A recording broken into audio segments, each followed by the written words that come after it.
Merci d'être venus si nombreux. J'avais un peu peur parce qu'un auditeur la dernière fois m'a dit qu'à cause de Roland Garros, il ne pouvait pas venir. Alors je me suis dit que peut-être certains joueurs ont-ils fait exprès de perdre pour pouvoir venir au cours, inversement, on peut imaginer. Bon, nous allons, cette fois-ci encore, nous allons travailler sur la question des données, une sorte de vue d'ensemble qui sera relativement quantitative, mais vous verrez que le quantitatif appelle toujours, bien sûr, des préalables, un commentaire, des suites d'ordre quantitatif. Et je ferai encore dans ce registre la semaine prochaine avec la question des ordres de grandeur, mais d'autres cours, enfin les cours se suivront, ne se ressembleront pas, seront de factures différentes. Là, aujourd'hui, la statistique sera abondamment utilisée au niveau global, car c'est une chance que nous avons, c'est que depuis assez peu de temps, finalement, quelques grandes agences internationales, l'ONU d'abord, Eurostat ensuite, l'OCDE enfin, ont fait un travail considérable pour produire des données, harmoniser les données, obliger les États à produire des données. Je prends l'exemple d'Israël est intéressant. Israël est entré à l'OCDE il n'y a pas si longtemps. Israël n'avait absolument pas de statistiques sur les migrations, il n'y avait que des statistiques sur l'Aliyah, quelque chose de très spécial, qui est la montée des Juifs en Israël, et il n'y avait pas vraiment d'administration sur les statistiques migratoires classiques. Les Africains qui, par exemple, travaillent en Israël, et bien à cause de la pression de l'OCDE, par le fait même d'entrer à l'OCDE, Israël s'est mis à construire peu à peu des statistiques migratoires ordinaires. Vous voyez l'impact de ces affiliations aux organismes internationaux. Je voulais d'abord mettre par écrit des choses que j'ai dites la dernière fois. La définition universelle ne veut pas dire qu'elle soit permanente, qu'elle durera toujours, mais enfin, la définition universelle de l'immigré recommandée par la division de la population des Nations Unies est appliquée dans le monde entier. Ce n'est pas quelque chose qui a été bricolé par quelques comités en France dans les années 90. C'est vraiment une norme internationale. Et je répète, donc, personne n'est étrangère à l'étranger, ayant franchi une frontière nationale et venu s'installer pour une durée d'au moins 1 an, ce qui fait qu'on est immigré pour la vie, sauf à repartir, évidemment. Sauf à repartir.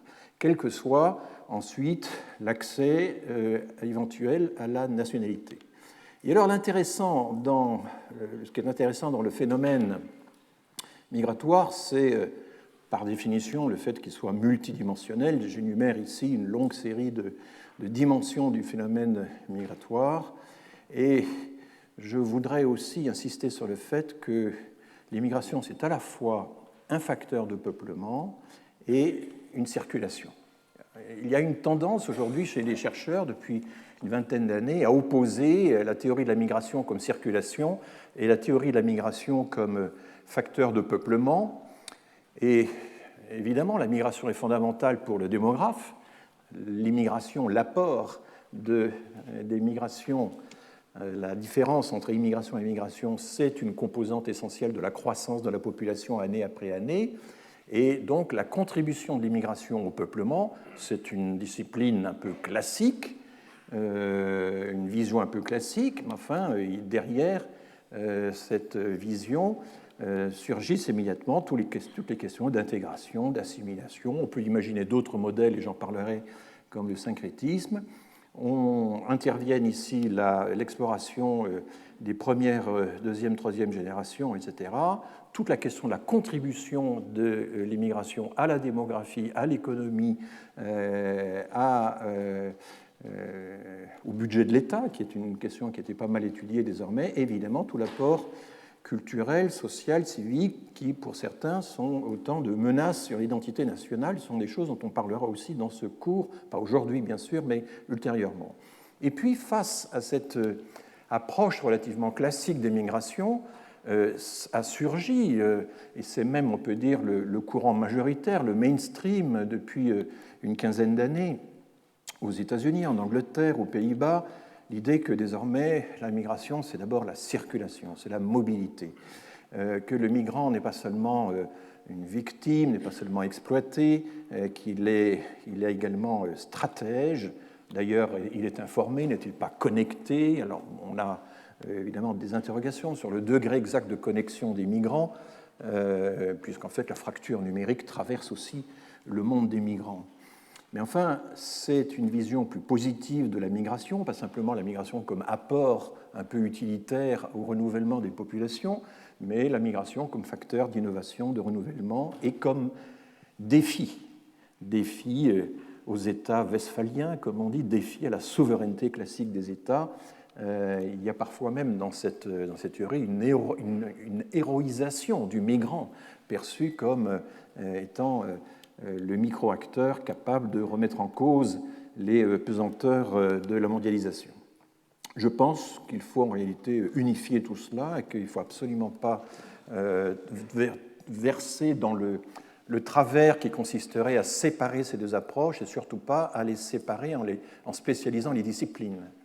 L'approche circulatoire, qui a également une composante transnationale, qui insiste sur le fait que les migrants peuvent vivre dans deux pays à la fois, dans deux cultures à la fois, toute cette approche-là a été lancée initialement par les anthropologues, par les géographes, alors que le premier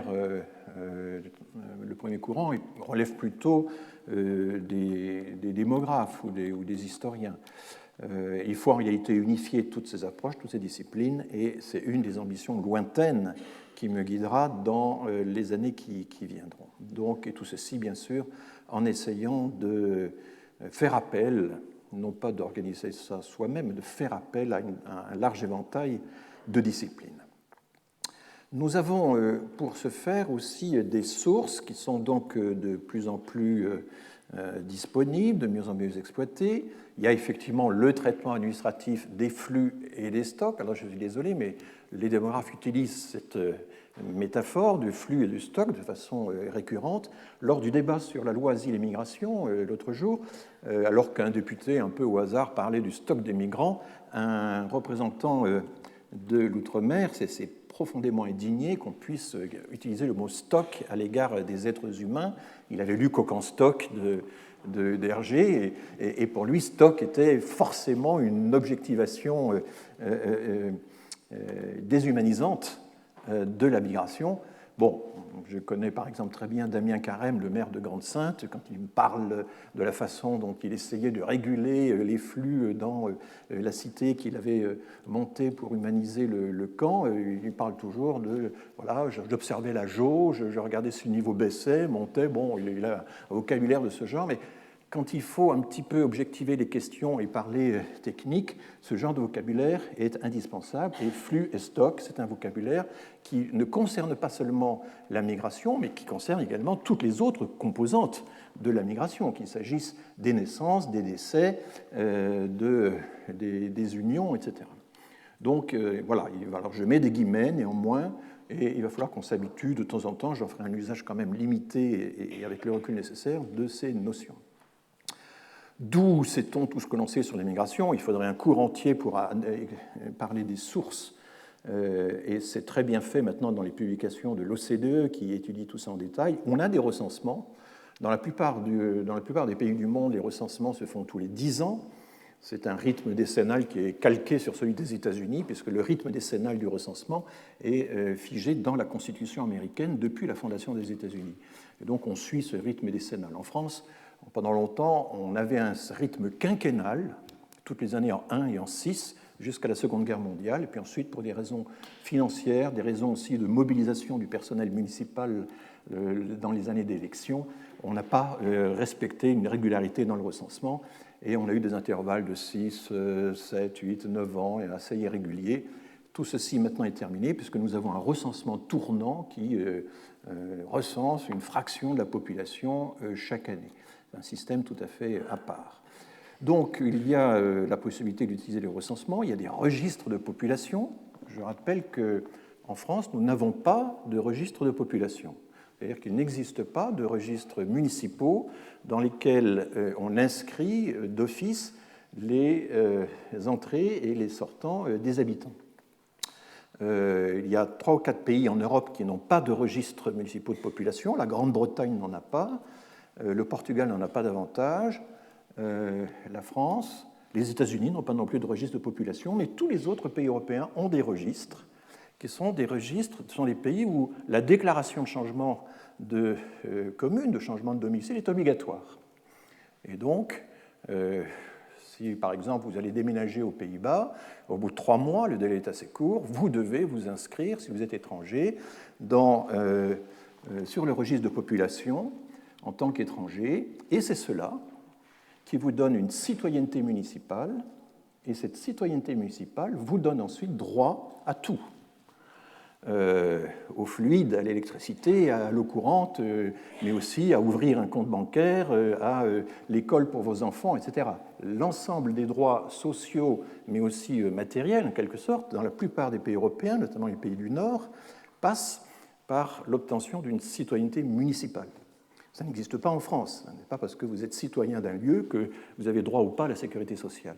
Il y a une déconnexion complète et un rapport à la citoyenneté locale qui est très différent en France par rapport à ce qu'il y a dans d'autres pays. Nous avons commencé, il y a eu une période de notre histoire où on a commencé à avoir des registres de population. Enfin, les travaux préparatifs ont été faits, c'est sous Vichy. Et on ne sait pas trop ce qui s'est passé, c'est assez controversé. Le bureau qui avait commencé à essayer de faire un registre de population à la demande des autorités allemandes qui s'indignaient d'apprendre qu'en France on n'était pas capable de savoir où habitaient les gens. Ces préparatifs ont été assez longs, c'est la Statistique générale de France qui a commencé à les faire, c'était dans des bureaux voisins des bureaux de la préfecture de Paris où il y a eu le fameux fichier des Juifs, c'est bien qu'on ne sait pas trop quelles connexions ont été établies ou pas, c'est une question pour l'instant en tout cas. À la Libération, une des premières lois qui a été votée, ça a été l'abolition du registre de population. Et au motif qu'un tel registre est liberticide, c'est le mot qui a été employé.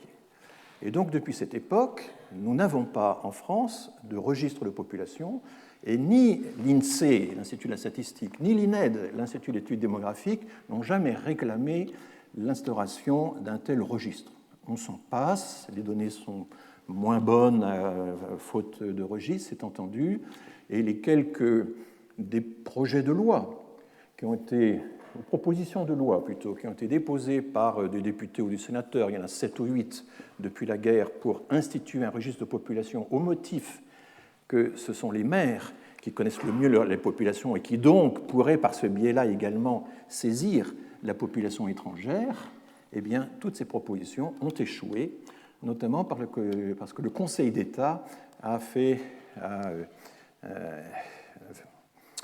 inspiré du principe selon lequel il y a une liberté de circulation en France et ce serait dommageable cette liberté. Bon, c'est un argument qui vaut ce qui vaut, parce que dans la plupart des autres grands pays démocratiques en Europe, il y a des registres de population.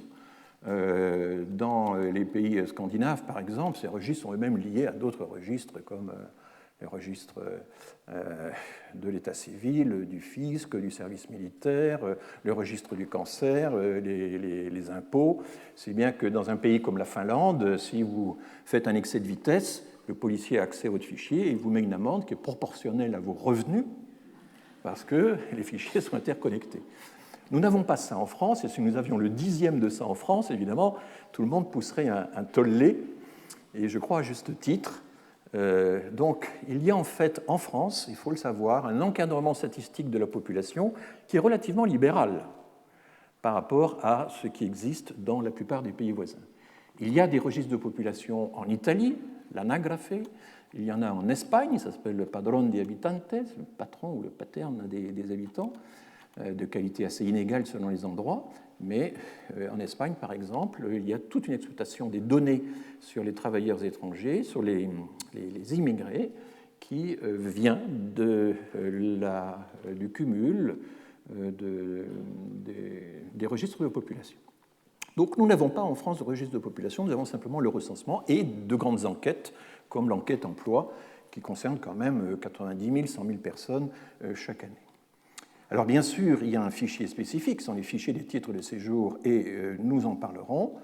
Il y a aussi des demandes de visa, mais ça c'est une source assez particulière où il n'y a pas tellement de données. Il y a les registres consulaires des expatriés, très inégaux en qualité et très biaisés. et puis toutes les informations de la procédure administrative qui donnent lieu à quelques statistiques assez sommaires, je dois dire, par l'OFPRA, l'Office français des réfugiés et des apatrides, ou l'OFII, l'Office français de l'intégration et de l'immigration, mais qui ne sont pas dotés d'appareils statistiques vraiment solides. Et on manque là d'une exploitation vraiment sérieuse des riches données dont ils pourraient disposer. Alors au niveau international, j'ai déjà fait allusion aux différentes agences qui existent. J'utiliserai notamment dans ce cours un fichier qui est très intéressant, c'est celui que la Banque mondiale a construit à partir, avec l'aide de l'OCDE, qui avait également commencé à établir un fichier équivalent. C'est une matrice bilatérale. C'est-à-dire qu'on a des informations sur l'origine nationale des migrants dans un certain nombre de pays. Certains pays ont des enquêtes sur les sorties ou des registres de population qui permettent d'estimer les sorties par nationalité. Et l'idée, c'est de mettre tout ça ensemble. C'est assez compliqué. Vous savez, c'est comme les statistiques du commerce extérieur. Est-ce que les importations du pays A au pays B, ça donne le même chiffre que les exportations du pays B au pays A? Ce n'est pas évident. Et il faut des commissions, c'est assez complexe, pour arriver à coordonner toutes ces données. Il faut aussi des modélisations pour essayer de faire en sorte que ça colle. La Banque mondiale s'y est attelée et elle a produit ce qu'on appelle une matrice bilatérale des flux de migrants, ou plutôt des stocks de migrants, c'est-à-dire des personnes recensées à l'étranger, et qui donc c'est un unique tableau, téléchargeable sur Internet sans aucun problème, c'est libre d'accès, et qui vous donne pour les 290 pays ou territoires, puisque les territoires d'outre-mer sont mis à part, qui vous donne l'ensemble des personnes qui vont de tel endroit à tel autre, de tel pays à tel autre, donc c'est la matrice, et c'est une...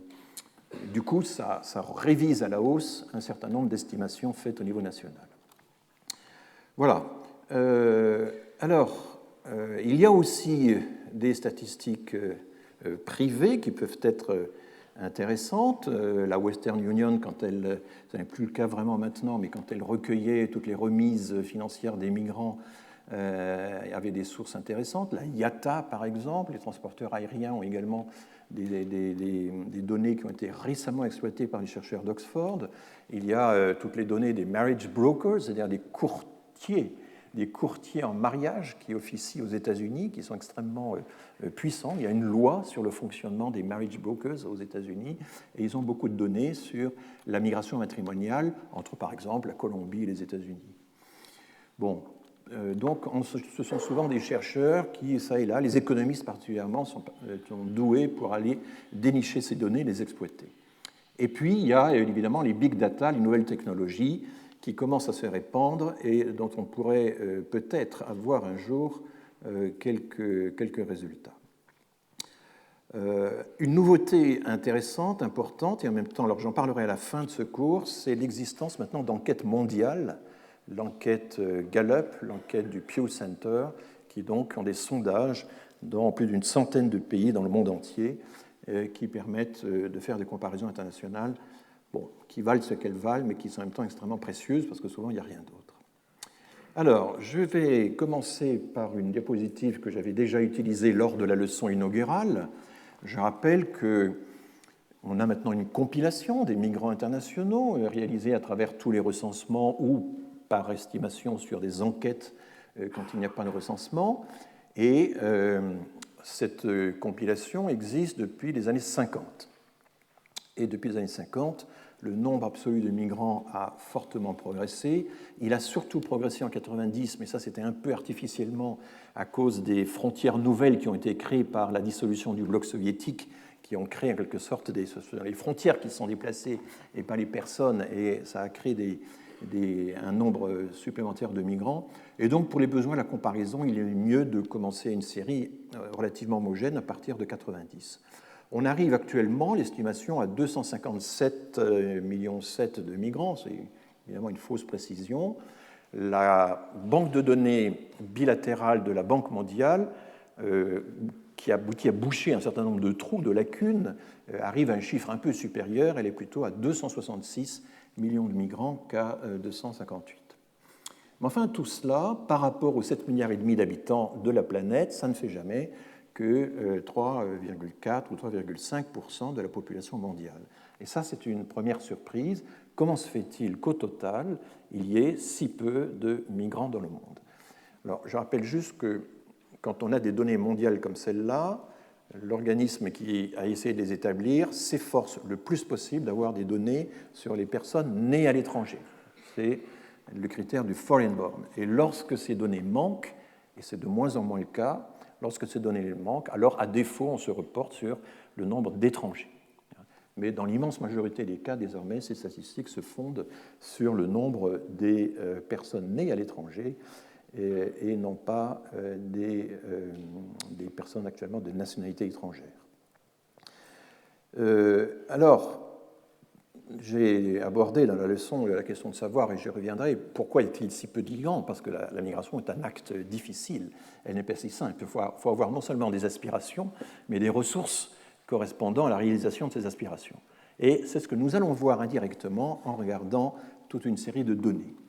Alors je commence ici par un schéma que j'ai directement recopié du rapport de 2017 sur les migrations internationales. Chaque année ou tous les 2 ans, les Nations Unies publient un petit rapport sur les migrations internationales avec des figures obligées, des figures libres, et c'est un texte tout à fait intéressant.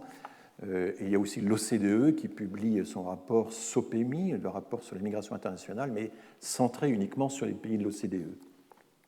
Et que voit-on sur ce schéma? Eh bien, on voit que, alors, il y a quatre grands types de migrations. Les migrations dont on parle le plus, évidemment, ce sont celles qui vont du sud vers le nord, ce sont celles qui nous préoccupent, n'est-ce pas? Et donc, vous voyez qu'elles progressent d'année en année. Alors là, c'est le nombre absolu de migrants. On est aux alentours de 80 millions de migrants dans le monde qui sont nés dans un pays du Sud et vivent actuellement dans un pays du Nord. Donc ce ne sont pas des flux annuels, c'est l'ensemble des résidents dénombrés actuellement dans le pays hôte. Mais vous voyez, ça c'est l'autre découverte, c'est qu'en réalité les migrations sud-sud, donc entre deux pays du Sud, eh bien c'est tout aussi important, voire plus important. Et je rappelle la définition donc du Nord, c'est toute l'Europe, l'Amérique du Nord, plus le Japon, l'Australie, la Nouvelle-Zélande, c'est des définitions assez simples. Et nous allons aller vers des choses un petit peu plus compliquées. Alors, la migration nord-nord, elle est beaucoup moins importante que la migration nord-sud ou sud-sud. Enfin, elle est quand même très importante. Il y a beaucoup de mouvements à l'intérieur du Nord. Par contre, ce qui est très stable et relativement faible, c'est la migration du nord vers le sud. Il y a même des sources de migration du nord vers le sud, comme par exemple les coopérants que nous avions autrefois et qui passaient plusieurs années en Afrique notamment. Eh bien, ceci n'existe plus. Et de plus en plus, les grandes entreprises font appel à du personnel local plutôt que de financer des expatriations relativement coûteuses. Alors, poursuivons ce déblayage très, très sommaire et regardons un peu quels sont les principaux courants migratoires dans le monde vers 2010. Pourquoi? Alors, de temps en temps, j'ai des données récentes, mais 2010, c'est ce qui est consolidé par tout le round des recensements qui ont eu lieu entre 2009, 2010, 2011. La plupart des recensements dans le monde ont lieu autour de l'année des années en zéro. Et donc, le bilan est le suivant, et vous voyez que le plus grand couloir, on a donc corridor en anglais, le plus grand corridor ou couloir migratoire qu'il y ait au monde, de loin, pour l'instant, c'est celui des Mexicains établis aux États-Unis, donc recensés aux États-Unis. Ce n'est pas un flux annuel, c'est bien l'ensemble de la population mexicaine vivant actuellement aux États-Unis. C'est quasiment 12 millions de personnes. J'ai évidemment rétréci la barre pour qu'on puisse voir les autres. Et vous avez aussi quelques grands couloirs migratoires auxquels on ne songe pas nécessairement. Le Bangladesh vers l'Inde, c'est un des courants les plus importants. Enfin, vous voyez que la Chine vers les États-Unis, les Philippines, l'Inde, etc., il y a toute une série de pays qui ont des couloirs migratoires vers les États-Unis. C'est vraiment le pays, le grand attracteur international actuellement. En Europe, c'est l'Allemagne avec le courant migratoire turc qui venait en tête, et ceci donc avant l'afflux des réfugiés de ces 2-3 dernières années. Et vous voyez d'autres couloirs auxquels on ne songe pas, par exemple l'Afghanistan vers l'Iran. L'Iran a toujours accueilli un très grand nombre de réfugiés et actuellement les chercheurs iraniens travaillent beaucoup sur la question des réfugiés, c'est un de leurs grands sujets, mais aussi l'Inde vers l'Arabie saoudite, nous en reparlerons, toute une série de pays du Proche-Orient qui travaillent en Arabie saoudite. Et en Afrique, le principal courant, c'est un courant interne à la migration à l'Afrique subsaharienne, c'est 1,3 million de Burkinabés qui vivent en Côte d'Ivoire. Lorsque on regarde, alors là toujours ce sont les extraits du même rapport des Nations Unies, comment se répartissent les départs, les arrivées selon les continents. Une première approche, mais elle est un peu trompeuse, mais bon, comme toujours il faut commencer puis après faire la critique, c'est l'évolution du solde migratoire continent par continent. Le solde migratoire, je rappelle, c'est l'immigration moins l'immigration. On le déduit par différence, on a la croissance totale de la population entre deux périodes, on sait quelle est la part de la croissance de la population due aux naissances et aux décès, et bien la part qui reste, elle est nécessairement due au jeu des migrations. C'est par différence, la plupart du temps, qu'on observe, quand on n'a pas de registre notamment, qu'on essaie d'estimer l'ensemble du solde migratoire. Et donc, certains soldes sont positifs, plus d'immigration que d'émigration, et d'autres sont négatifs, plus d'émigration que d'immigration. Et vous voyez que ça se répartit vraiment, il y a des continents où les soldes sont toujours positifs depuis les années 50, et des continents où ils sont toujours négatifs depuis la même époque. Et vous voyez en gros l'ampleur, et que l'Afrique c'est encore relativement modeste par rapport à l'Asie, et l'Europe, avec l'Amérique du Nord, sont les grands récepteurs des migrations vu leur solde positif. On pourrait croire, en voyant ce schéma, que la migration, c'est essentiellement le Sud qui migre vers le Nord, ce qui est un peu trompeur, et je vais essayer de cartographier une certaine complexité avec, et j'espère que vous arrivez à lire. Alors voici le décor, j'ai représenté vaguement les continents. Les surfaces n'ont aucune valeur, ne représentent rien. J'ai simplement disposé quelques régions du monde. Vous avez l'Amérique du Nord, du Centre, les Caraïbes, l'Amérique du Sud. Vous avez l'Europe de l'Ouest, du Nord, de l'Est, du Sud, etc. Donc, et puis j'ai encore représenté un bout de l'Amérique à droite, puisque la planète est ronde, et ça va permettre tout à l'heure de représenter plus aisément des liens qui circuleront d'un continent à l'autre. Donc voilà un peu le décor. Regardons d'abord le nombre de personnes qui migrent à l'intérieur d'une même région.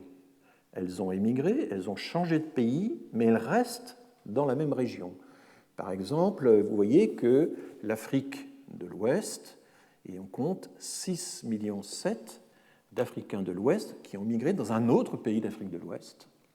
Notamment, je viens d'y faire allusion, les Burkinabés en Côte d'Ivoire. Il y a aussi toute une série de peuples qui vont, par exemple, migrer au Nigeria.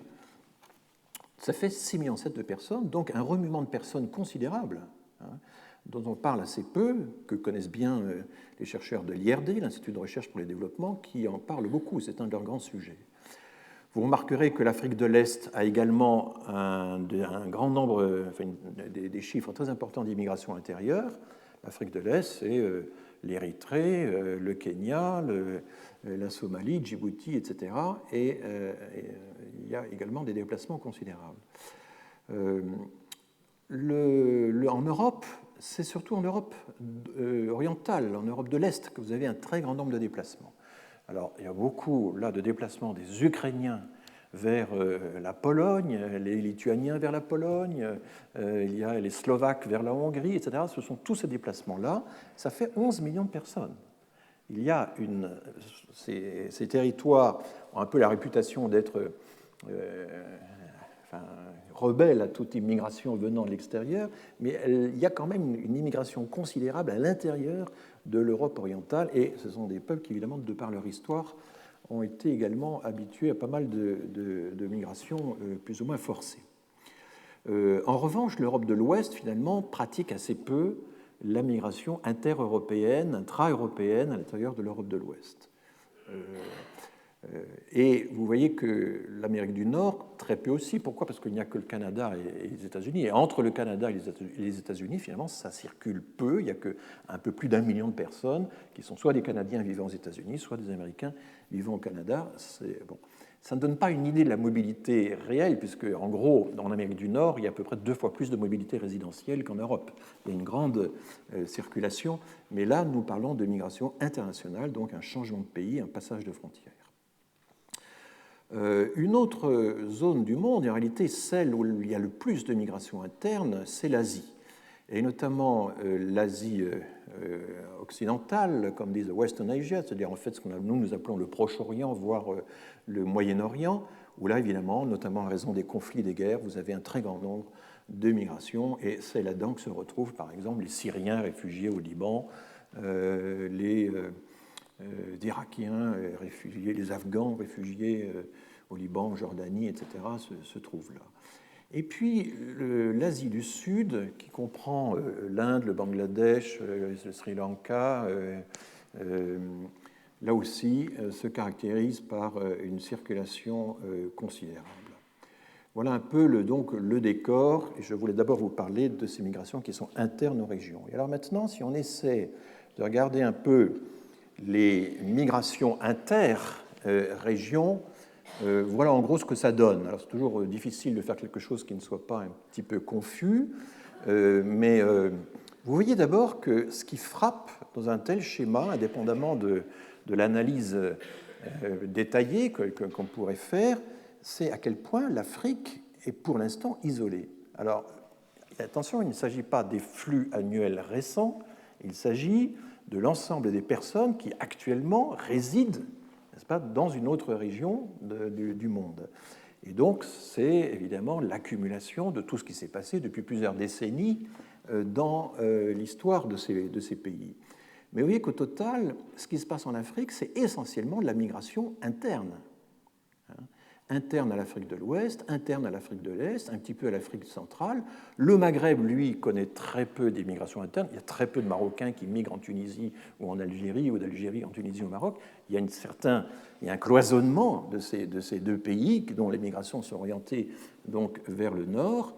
Mais au total, l'Afrique est encore relativement isolée du système migratoire mondial. Alors ça, c'est totalement contraire à l'image commune qu'on s'en fait. On a plutôt le sentiment que l'Afrique, c'est une espèce d'explosion migratoire qui va bientôt nous envahir. Alors c'est vrai que les projections démographiques donnent pour l'avenir des chiffres considérables sur l'Afrique. J'en parlerai tout à l'heure, j'y consacrerai la fin de mon cours.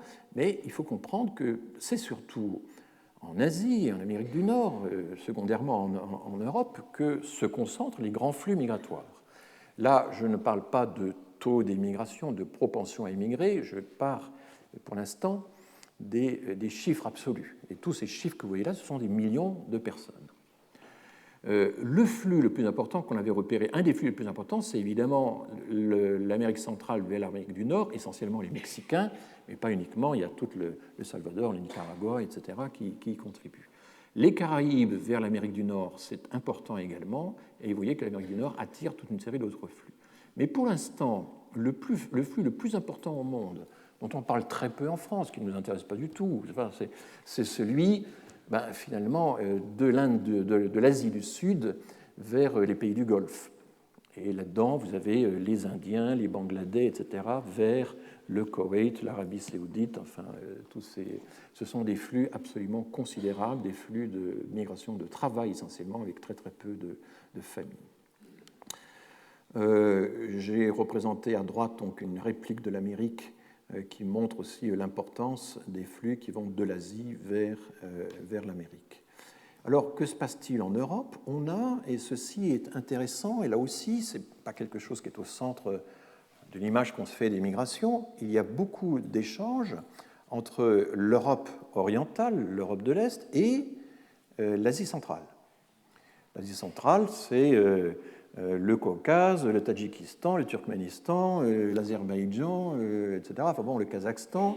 Ce sont évidemment d'anciennes républiques soviétiques, et donc il n'est pas surprenant que la Russie, faisant partie de l'ensemble de l'Est, continue d'échanger avec l'Europe centrale, c'est un flux important qui est en partie, mais en partie seulement, le résultat des déplacements de frontières opérés à partir de 90.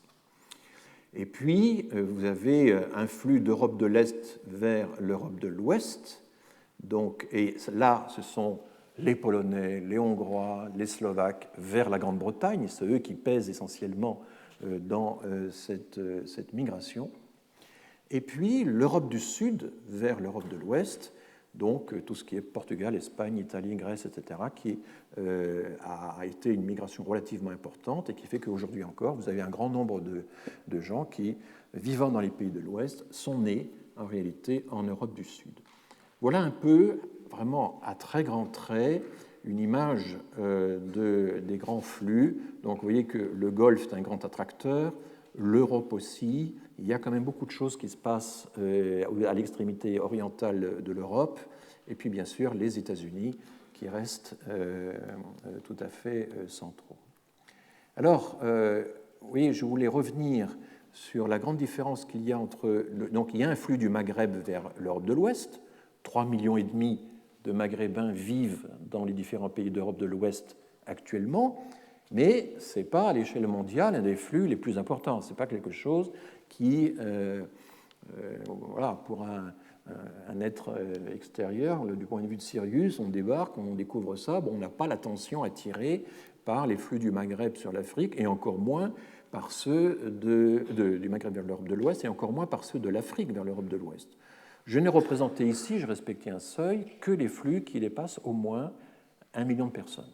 Sinon, la carte aurait été illisible. Il y a beaucoup de flux secondaires, évidemment, qui sillonnent la planète. Mais vous voyez ici la différence entre les émigrés subsahariens et maghrébins en 2017. J'ai représenté ici les pays de destination. Quand on prend l'ensemble des subsahariens, eh bien, à 65%, les migrants subsahariens migrent en Afrique subsaharienne, à 65%. Mais aussi en Afrique australe. L'Afrique du Sud est un pays qui devient de plus en plus attirant. La Corne de l'Afrique. Les pays du Golfe, très peu. Il y a pour l'instant très peu de connexions avec les pays du Golfe. Le Maghreb et l'Égypte également, étonnamment, peu. Et le Proche-Orient, rien. Donc au total, on a les trois quarts. Les trois quarts de la migration subsaharienne se font actuellement dans le sud du Sahara. Et c'est pour ça que toutes les spéculations sur l'idée, mais leur nombre va augmenter, donc ils vont tous débouler chez nous en fonction de la loi des vases communicants ou de la dégringolade sur la ligne de plus faible pente. Non, pour l'instant, un facteur absolument essentiel, c'est quelle est la part des migrations subsahariennes qui reste dans l'Afrique subsaharienne d'une part ou dans l'ensemble de l'Afrique. Et vous voyez que l'Europe de l'Ouest, c'est 15,7% donc de la migration, toujours d'après les estimations de la matrice bilatérale de la Banque mondiale. C'est quand même une source intéressante, avec un certain dégradé selon les différentes régions, sous-régions de l'Europe. Et puis l'Amérique du Nord, mais également l'Australie, pointent maintenant et deviennent une destination non négligeable pour les subsahariens, de même d'ailleurs que pour les maghrébins. Mais vous voyez que la grande différence entre la migration subsaharienne et la migration maghrébine, c'est que la migration maghrébine fuit le Maghreb, alors que la migration subsaharienne reste largement confinée au sud du Sahara. C'est vraiment une très grande différence de comportement, et on ne peut pas ne pas en tenir compte quand on fait des projections. Et donc ce qui se passe, c'est que le Maghreb, quand il migre, eh bien, le fait à 87% en Europe, essentiellement en Europe du Sud et surtout en Europe de l'Ouest. C'est vraiment très, très frappant comme différence. Mais là aussi, l'Amérique du Nord perce. Vous voyez que ces contrastes sont quand même très intéressants et font réfléchir quand on évoque les spectres, le spectre de la migration subsaharienne, de la migration maghrébine. Il faut, et là je n'en parlerai que peu, c'est tout un courant de recherche qui est en train de se développer considérablement, notamment aux Pays-Bas et aux États-Unis, des chercheurs dont McKeown ici, ou Manning, ou les frères Lucassen, j'aurai l'occasion d'en reparler, ont découvert depuis une vingtaine d'années, une trentaine d'années, qu'en réalité, les migrations dans le passé, depuis le XIXe siècle, a été beaucoup plus nombreuses que ce qu'on avait cru.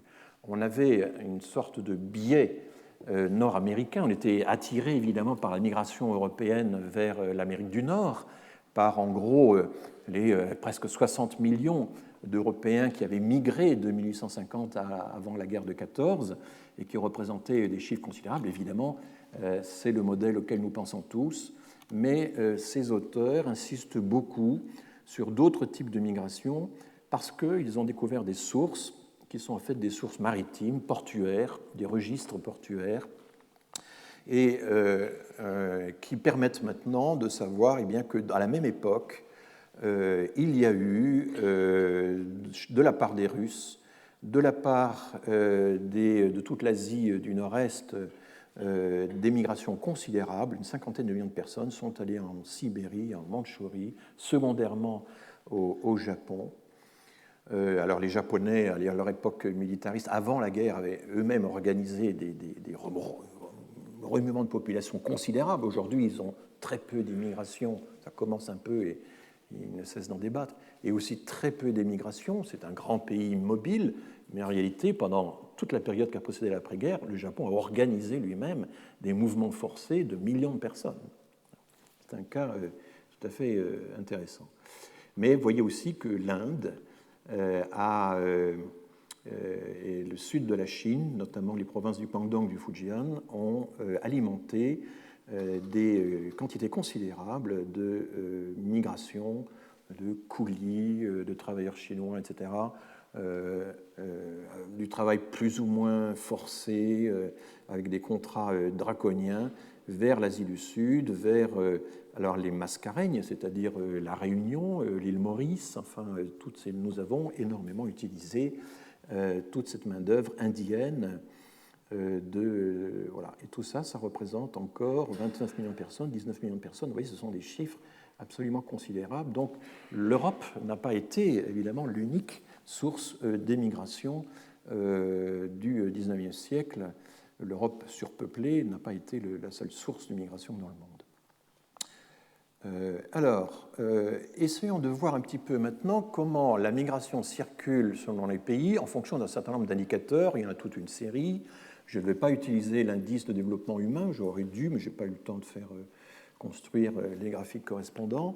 Là, je vais utiliser un critère assez brut, qui est simplement le revenu national brut par tête. L'ONU, la Banque mondiale, en fait, c'est la Banque mondiale qui régulièrement révise la classification des pays selon le niveau de revenu, et il y a 4 niveaux qui sont différenciés. Vous avez ici les seuils qui sont fixés pour différencier ces revenus. Évidemment, entre les bas revenus et les hauts revenus, moins de $1 000, plus de $12 000, vous avez un écart absolument considérable. Alors voilà comment, toujours en reprenant, en recalculant donc les flux à partir de la matrice bilatérale de la Banque mondiale, voilà ce que ça donne. Donc vous avez 4 groupes de pays classés selon leur niveau de revenus. Les flèches vertes sont des flèches ascendantes, les flèches violettes sont des flèches descendantes qui descendent de la hiérarchie des revenus. Et vous voyez que là encore, on vérifie ce point vraiment très important sur lequel on n'insistera jamais assez, c'est que ce n'est pas la misère du monde qui migre le plus. L'émigration, ça n'est pas la misère du monde. La misère du monde est relativement peu migrante. On vient déjà de le voir pour l'Afrique, on le vérifie là encore pour la classification des pays selon les revenus. Les courants migratoires les plus importants, et ce sont là encore des millions de personnes, vont des pays à revenus moyens plus ou moyens moins. Bon, c'est un si grand nombre de pays qu'ils ont différencié ça en 2 niveaux. C'est là que se passe l'essentiel des migrations. Alors vous voyez que dans les moyens faibles, vous avez quand même de grands pays comme l'Inde, l'Égypte, la République démocratique du Congo, le Maroc, la Syrie, etc. Je donne également des exemples de pays à revenus moyens élevés. Et là-dedans, vous avez aussi bien l'Algérie que la Chine. Bon, alors ça dépend. Là, cet indicateur, il est assez lesté par la détention de ressources pétrolières, par exemple. Et quand vous regardez l'indice du développement humain, qui lui tient compte de l'espérance de vie, du niveau d'éducation, etc., vous avez un classement qui est parfois décalé, mais la Banque mondiale calcule justement un indicateur du décalage entre l'indice de développement humain et l'indice du revenu national brut. Un pays comme le Gabon, par exemple, est assez riche, mais n'a pas l'éducation et la mortalité infantile de sa richesse. Alors qu'inversement, l'autre exemple, c'est Cuba. Il y a 48 rangs de différence entre l'indice de développement humain de Cuba, la position de Cuba dans l'indice de développement humain, et sa position dans l'indice de richesse, parce que Cuba a le développement humain sans avoir la richesse correspondante. Il a le niveau d'éducation, la mortalité infantile ou l'espérance de vie, etc., qui correspondent à un niveau d'un pays européen, mais sans en avoir la richesse. Donc il y a un certain nombre de décalages de ce genre. Donc, enfin, globalement, ça ne modifie pas le classement tel qu'on le voit, avec donc une sorte de migration de proche en proche, qui est quand même court-circuitée entre le niveau moyen faible et le moyen élevé, beaucoup plus évidemment de migration ascendante que de migration descendante, c'est quand même la moindre des choses, et surtout donc relativement peu de migration de la part de pays trop pauvres pour pouvoir migrer. C'est quand même ça le raisonnement. J'ai représenté ici par ces incises orange le nombre d'immigrés qui migrent à l'intérieur du même niveau de revenu, et vous voyez que plus on s'élève dans la hiérarchie, plus il y a de migration interne. Les migrations les plus nombreuses, les plus intenses, se font au sein des pays riches, entre pays riches. Tout ceci est tout à fait contraire à l'image ordinaire qu'on se fait de la migration, comme la migration du pauvre bougre. Vous voyez comment Plantu, pendant très longtemps, représentait le migrant, comme le pauvre malien dans le désert, squelettique, avec son bonnet, etc. Et c'était ça l'image type du migrant. L'image type du migrant au niveau mondial, ce n'est pas ça du tout. C'est même l'inverse.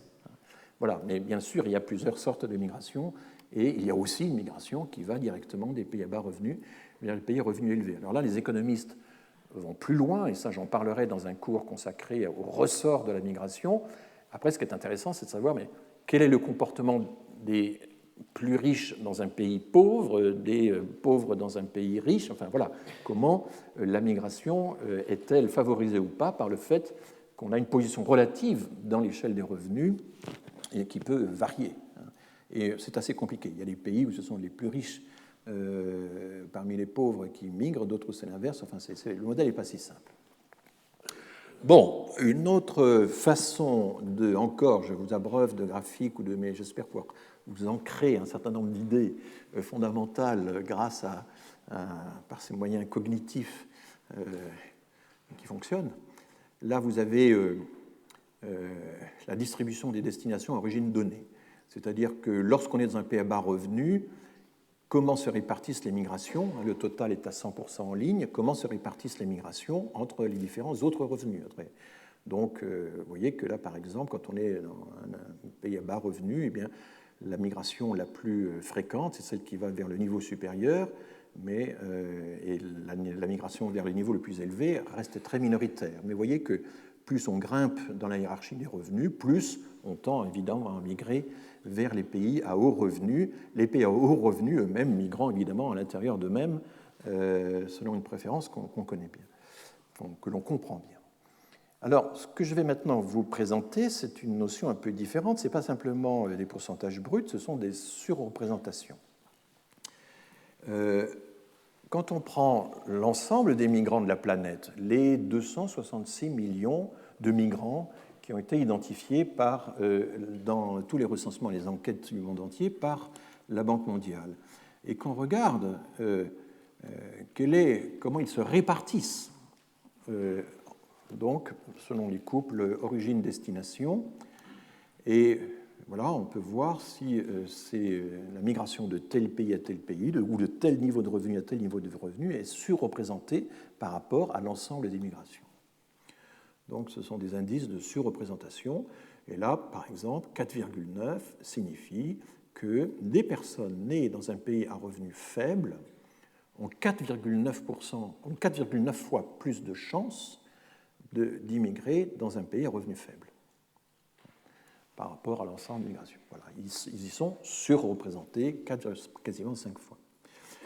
Et vous avez ici, ils ne sont surreprésentés que 2,7 fois dans les pays à revenu moyen faible, donc ils émigrent, on a vu que c'était un courant pas négligeable du tout, mais en termes relatifs, ce sont des rapports de rapports là, que l'on fait, eh bien, ça n'est pas tant que ça, et c'est d'abord dans les pays de même niveau qu'eux qu'ils sont le plus fortement surreprésentés. Et le dégradé est extrêmement fort. Alors là, j'ai représenté l'outre-mer, les territoires overseas. Pourquoi? Parce que vous avez dans la base de données mondiale, comme le fait l'ONU, sont traités à part tous les territoires d'outre-mer, toutes les possessions d'outre-mer sont traités à part. Il y a un peu l'idée de l'ONU qu'un jour, ces territoires pourraient bien devenir indépendants. Et donc, la Guadeloupe, la Martinique, la Réunion, etc., dans les statistiques démographiques de l'ONU, sont traités à part, comme un territoire. Et l'ONU précise, c'est une statistique démographique des pays et territoires du monde entier. Alors, c'est intéressant parce que ça donne des résultats tout à fait cruciaux sur les territoires d'outre-mer. Là, il s'agit non pas des très nombreuses îles-État du Pacifique, des Caraïbes, etc., qui sont devenues indépendantes. Il s'agit des territoires qui dépendent encore des outre-mer nationaux. Et vous voyez qu'évidemment, ce sont des territoires très faibles, mais que quand même, quand on appartient à un niveau de vie élevé, oui, donc ils sont à part, ils ne sont pas codés dans la nomenclature des niveaux de revenus. Parce que quel est le niveau de revenus de Saint-Pierre-et-Miquelon? On peut faire l'hypothèse que c'est celui du territoire métropolitain, mais ce n'est pas évident. Donc, ils ne sont pas codés, mais ils figurent quand même dans la base. Donc, du coup, je les ai gardés. C'est souvent intéressant d'avoir ces résidus. Et vous voyez que les personnes nées dans un pays à revenus élevés, excusez-moi, je suis en train les personnes nées dans un pays à revenus élevés sont 10 fois sous-représentées dans les migrations vers les pays à revenus faibles, 1,3, c'est-à-dire 30% de plus dans les pays à revenus élevés, mais ça passe triplement quand on va dans les îles. Donc voilà, là il y a peut-être un indicateur indirect de la préférence pour les îles, d'un certain nombre de pratiques fiscales. Enfin bon, c'est assez étonnant de voir ça au détour d'une statistique. Vous voyez que ce schéma est quand même est passionnant parce que je l'ai fabriqué il y a seulement 2-3 jours. Je ne pensais pas que c'était aussi net. En tout cas, il montre de façon tout à fait claire que la migration, ce n'est pas d'abord la misère du monde. Que si on ouvrait un peu les frontières, disons que si on les ouvrait 2 fois plus que maintenant, il n'y aurait pas toute la misère du monde qui déboulerait. Il y a un certain nombre de structures qui façonnent les courants migratoires et la probabilité d'immigrer est justement la plus faible dans les pays les plus pauvres. Je crois que c'est vraiment très important de savoir ça. Alors, il faut rappeler que la phrase de Michel Rocard, la fameuse phrase de Michel Rocard, nous ne pourrons pas accueillir toute la misère du monde, qui a été prononcée 3-4 fois, y compris au Parlement et dans des émissions télévisées, etc., a un complément qu'on cite parfois. La France ne peut pas accueillir toute la misère du monde, mais elle doit accueillir sa part. Ce complément a été rajouté par Michel Rocard 6-7 ans après, dans une tribune publiée dans Le Monde. Et il y a un très bel article que vous trouverez très facilement des fact-checkers, enfin des vérificateurs de données de Libération sur mais qu'a dit exactement Michel Rocard et qui retrace en citant toutes les sources de façon extrêmement précise quand et comment Michel Rocard a prononcé cette phrase sur la misère du monde qui a eu, comme vous le savez, un impact absolument considérable parce qu'une phrase qui est un peu façonnée comme un proverbe et qui a l'air de débiter des évidences, ça a une force extraordinaire. C'est très difficile de refuser ça. Et donc moi, péniblement, avec mes petits graphiques, j'essaie de montrer que ce n'est pas tout à fait ça. Mais bon, évidemment, voilà, il faut assister au cours du Collège de France pour vous écouter pour pouvoir répondre en un quart d'heure à une phrase qui dure une fraction de seconde. C'est tout le problème de la réplique. Mais enfin, les causes désespérées méritent quand même qu'on persévère. Donc, je vais vous présenter maintenant de façon assez factuelle des cartes que j'emprunte à un site très ludique que je vous invite à consulter, qui est le site de l'Organisation internationale des migrations, International Organization for Migrations, qui est un site très bien fait, qui reprend les données de la base que j'ai exploitées, plus ou moins, mais qui les visualise. Alors moi, je ne vais pas utiliser la visualisation, c'est-à-dire que quand vous pointez sur la carte d'un pays, là, vous avez le choix, vous voulez savoir où ce pays émigre, ou inversement, où ce pays immigre. Donc la première chose à choisir, c'est est-ce que vous vous intéressez à l'immigration ou à l'émigration. Et une fois que vous avez fait votre choix, vous pointez un pays, et là, par exemple, vous voyez où émigrent les Syriens. Et vous avez aussitôt une série de petits points qui s'envolent, comme ça, littéralement, qui peu à peu atterrissent doucement et se regroupent dans un certain nombre de pays. C'est très ludique, c'est très spectaculaire, mais ce n'est pas autre chose que les données que je viens de vous montrer. Et là, vous voyez par exemple que la Syrie, c'est les réfugiés syriens. La Syrie, donc, 5 millions de Syriens ont émigré. Ça représente à l'époque, en 2015, c'est déjà plus maintenant, 21% de la population syrienne a émigré. Aujourd'hui, c'est quasiment un tiers. Et où migre-t-elle? En Europe. On ne voit pas tellement les points européens, là, hein, c'est assez discret. On voit surtout l'accumulation des réfugiés syriens en Turquie, au Liban, en Jordanie, un petit peu en Arabie saoudite, un peu en Égypte, et il y a quelques points rares aux États-Unis, au Canada, mais enfin, vous voyez que là, l'effet de masse est quand même très, très visible, et ça, c'est très intéressant d'avoir, on peut utiliser ça dans les écoles, par exemple, c'est vraiment très spectaculaire. Essaimage des Syriens. Donc. Par contre, vous avez un certain nombre de couloirs migratoires qui sont exclusifs. Les Mexicains, quand ils émigrent, à 95% ou 98%, c'est aux États-Unis. Et là, vous avez l'accumulation. Donc, d'après ce tableau, quasiment 9% des citoyens mexicains vivent dans leur pays. Et on a dit donc que c'était 12,4 millions de personnes. Alors, il y a quelques points en Espagne, en France, en Suisse, mais enfin, ils sont à peine visibles. Je prends le Pérou. Alors là, le Pérou, c'est différent. Les pays andins, on pourrait faire la même chose avec la Colombie, avec le Venezuela, avec l'Équateur, se sont répartis à peu près moitié pour moitié entre les États-Unis et l'Espagne. Il faut voir que l'Espagne, dans les années 80, enfin début des années 2000, n'avait pas de visa pour les résidents de ces pays qu'elle appelle hispaniques. Il y a une espèce de loi du retour qui faisait que les migrants de l'Équateur, de la Colombie, de la Bolivie, etc., pouvaient librement s'installer en Espagne jusqu'à ce que, finalement, au bout de 5-6 ans seulement, le gouvernement espagnol décide d'imposer des visas. Alors, le cas le plus spectaculaire qui est très intéressant, c'est celui de l'Équateur, puisque fin 1999, début 2000, crise économique considérable, toute une partie de la classe moyenne perd ses économies quasiment en quelques semaines et migre très rapidement vers l'Espagne et vers les États-Unis. De janvier à juillet 2000, 400 000 Équatoriens se retrouvent en Espagne et à peu près autant aux États-Unis. C'est un exemple de migration de crise, mais d'une crise purement économique. C'est une migration de refuge économique. C'est une alliance de mots dans notre division spontanée des catégories. Il n'y a pas eu de guerre, il n'y a pas eu de conflit, il y a eu simplement une dollarisation et un effondrement de l'économie, du système bancaire, qui fait que, en l'espace de quelques semaines, eh bien, une partie de la population a fui le pays. Alors, il se trouve que l'Équateur avait déjà une tradition de migration à l'intérieur des pays andins.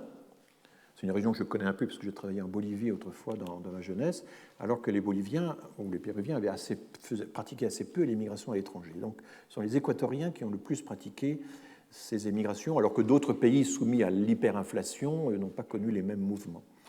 Le Venezuela, en ce moment, est en train d'émigrer de façon considérable, non pas vers la Colombie, qui est son ennemi héréditaire, mais vers les États-Unis, vers l'Argentine et vers l'Espagne. Maintenant, intéressons-nous au Maghreb. Et là, on a une dualité, une opposition de comportement entre l'Algérie et le Maroc qui est très intéressante. La quasi-totalité de la migration algérienne se fait vers la France. Vous voyez, il y a 1,7 million d'Algériens à l'extérieur, c'est 4,3% de la population qui vit à l'extérieur. Il y a un petit peu d'Algériens au Liban, en Palestine, etc. Il y a quelques points au Canada, tout ça, mais c'est vraiment très très rare, un peu en Espagne, alors que la migration marocaine, elle, s'est dispersée. S'est dispersée entre l'Espagne. Elle a considérablement profité de l'ouverture de la migration en Espagne dans les années 2000.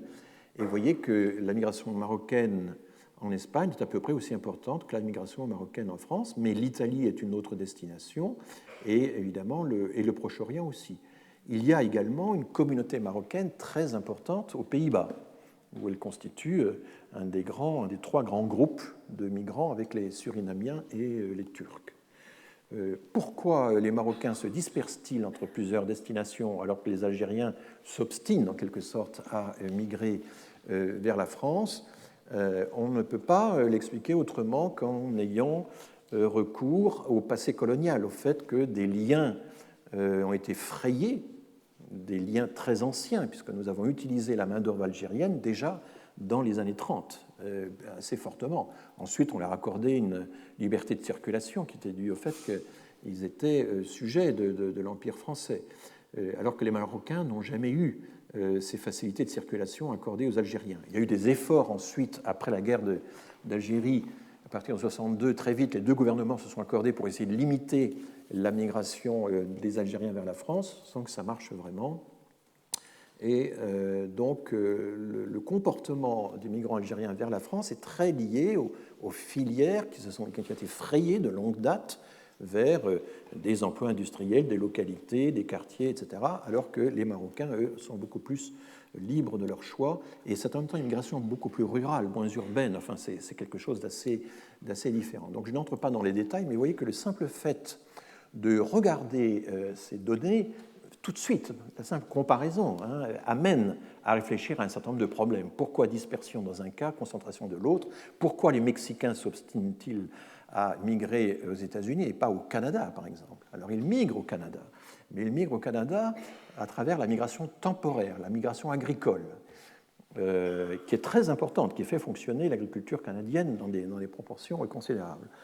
Mais là aussi, il y a des liens très forts, très anciens, coloniaux, enfin bon, en plus que coloniaux. Les Mexicains, d'une certaine manière, rentrent chez eux en allant migrer dans le sud des États-Unis. Voilà, il y a comme ça quelques couloirs exclusifs de par le monde. Il n'y en a pas beaucoup, et l'autre couloir qu'on a, c'est les Turcs vers l'Allemagne, qui reste aussi alors là, il y a un protectorat ancien, mais c'est quand même plus difficile à expliquer. Je prends l'exemple du Burkina, et vous voyez que le Burkina Faso migre essentiellement en Côte d'Ivoire et constitue une composante importante de la population, et ça a été une des sources de la guerre civile ivoirienne, comme vous le savez, 1,5 million d'Ivoiriens dans le Burkina et très très peu ailleurs dans le reste de l'Europe. Voilà, prenons quelques grosses migrations comme l'Inde. L'Inde, 15 millions de migrants, mais 15 millions de migrants par rapport à un pays qui fait 1 milliard 350 millions d'habitants, ce n'est pas grand-chose. Ce n'est que 1,17% de la population indienne. Vous voyez que d'énormes diasporas peuvent en fait représenter des fractions minimes du pays de départ parce que le pays de départ est un géant démographique et c'est la même chose. La diaspora chinoise à l'étranger, c'est une très faible fraction de la population chinoise, c'est même pas 2% de la population chinoise, mais tout de suite, quand on part d'une base de 1,3 milliard, ça fait beaucoup d'habitants. Et là, l'Inde, eh bien, l'Inde, évidemment, s'intéresse au sud-est, il y a une migration vers l'Australie, il y a une migration importante vers les États-Unis et le Canada, vers la Grande-Bretagne, où ces pays ont des politiques multiculturelles qui intéressent beaucoup les Indiens. Mais enfin, le plus gros de la migration indienne, c'est le Koweït, les Émirats, c'est l'Arabie saoudite, voilà, c'est vraiment la main-d'œuvre, avec cette particularité que l'Inde protège très mal ses ressortissants qui effectuent ces migrations de travail. migration très masculine, quasiment pas féminine. Et puis la Syrie, nous en avons déjà parlé. Voilà. Alors la Chine, la voilà, là encore, vous voyez, 9,5 millions de Chinois de par le monde, mais ça ne fait même pas 1% de la population chinoise, 0,69% de la population chinoise, c'est rien. C'est vraiment... Donc voilà, mais il suffit qu'une petite fraction de Chinois émigre à l'extérieur pour qu'aussitôt ça fasse du monde. Où vont-ils? Eh bien, ils vont d'abord dans les peuples voisins. Alors là, il y a quelque chose d'un peu particulier, c'est qu'en réalité, c'est Hong Kong qui, dans la nomenclature, est compté comme un lieu de destination des migrants. Donc si on enlevait Hong Kong du total, l'émigration chinoise, ce serait encore moins que le pourcentage que vous avez ici. Alors la diaspora est plus importante parce que peut-être que c'est 3% parce que vous avez des diasporas chinoises plus ou moins mixtes dans tous les pays riverains, que ce soit au Cambodge, au Vietnam, etc. Et une partie des boat people que nous avons accueillis dans les années 70 et fin des années 70 a été souvent plus ou moins d'origine chinoise. Voilà. Et puis je prends un dernier exemple qui est l'Albanie, pays donc extrêmement pauvre qui, dès la chute du mur, s'est réparti à peu près par moitié entre l'Italie et la Grèce, et un petit peu donc dans l'Europe du Nord, mais très peu. Bon, ce qui est important de comprendre quand on regarde tous ces ordres de grandeur, c'est les conclusions qu'on peut en tirer sur un certain nombre de nos concepts familiers, notamment la notion de capacité d'accueil. Vous l'avez ici, un choix, une anthologie, si je veux dire, de pays européens où figure le pourcentage de la population composée d'immigrés, de personnes nées à l'étranger, et vous voyez que ça varie assez fortement entre le Luxembourg et l'Allemagne, l'Irlande, les Pays-Bas, etc., entre l'Espagne et la Pologne, entre l'Australie et le Japon, avec toute une série d'intermédiaires. Dans les pays du Golfe, on atteint 70, 75, 80% de la population composée d'immigrés. Ça veut dire que de ce tableau extraordinairement diversifié, des réussites plus ou moins variables des différents pays face à ces courants migratoires, personne n'est en mesure de conclure qu'il y aurait une proportion optimale de migrants pour un pays donné. La notion non pas de capacité d'accueil hic et nunc, est-ce qu'on a des chambres d'hôtel ou est-ce qu'on a des centres d'accueil ou des casernes ou des écoles ou des gymnases pour accueillir les migrants qui affluent à tel endroit. Ça, c'est le problème logistique qui se pose quand on n'a pas eu la capacité d'anticipation des flux des années à venir. Mais globalement, est-ce que la capacité d'un pays à accueillir une certaine proportion de migrants, n'est-ce pas, est peut-être définie a priori en fonction de critères scientifiques, qui pourraient être, je ne sais pas, la densité de la population, le revenu, l'état de la population. C'est impossible. On ne peut absolument pas définir de façon scientifique la notion d'un optimum de population immigrée en proportion ou en nombre absolu dans un pays. Et de façon générale, la question de l'optimum de population, qui était très très en vogue chez les démographes dans les années 30 à 60, Alfred Soli avait été un peu en quête de l'optimum de population, c'était un peu son Graal, mais finalement on y a renoncé. Et aujourd'hui, quand vous lisez les publications des démographes, la notion d'optimum de population, fécondité optimale, mortalité optimale, immigration optimale, enfin tout ce que vous voulez, cette notion a disparu. Il n'y a que les économistes qui continuent encore d'utiliser la notion d'optimum et peut-être d'autres façons pour des modèles. On peut toujours, par rapport à des modèles idéaux, essayer de mesurer l'écart de la réalité à l'idéal. Ça peut avoir un sens, ça peut être utile pour les comparaisons, mais ça n'a pas nécessairement de valeur normative. Alors, je voudrais maintenant passer à une autre section et je vais essayer de vous présenter un peu à tour de rôle, pays par pays. Alors, je ne sais pas, vous avez l'heure? Il est quelle heure, là? Il est 15h10. Alors, je vous propose une pause avant de commencer, une pause de 5 minutes avant de poursuivre. Voilà. je vais vous présenter un b.a.-ba de l'équation démographique et qui en même temps est controversé. Donc aujourd'hui, vous n'aurez pas droit à la controverse, mais uniquement au b.a.-ba. Mais vous verrez qu'il faut d'abord commencer, comme je le disais, par les vérités du premier ordre avant de raffiner. C'est plus qu'un raffinement, c'est une réelle question scientifique.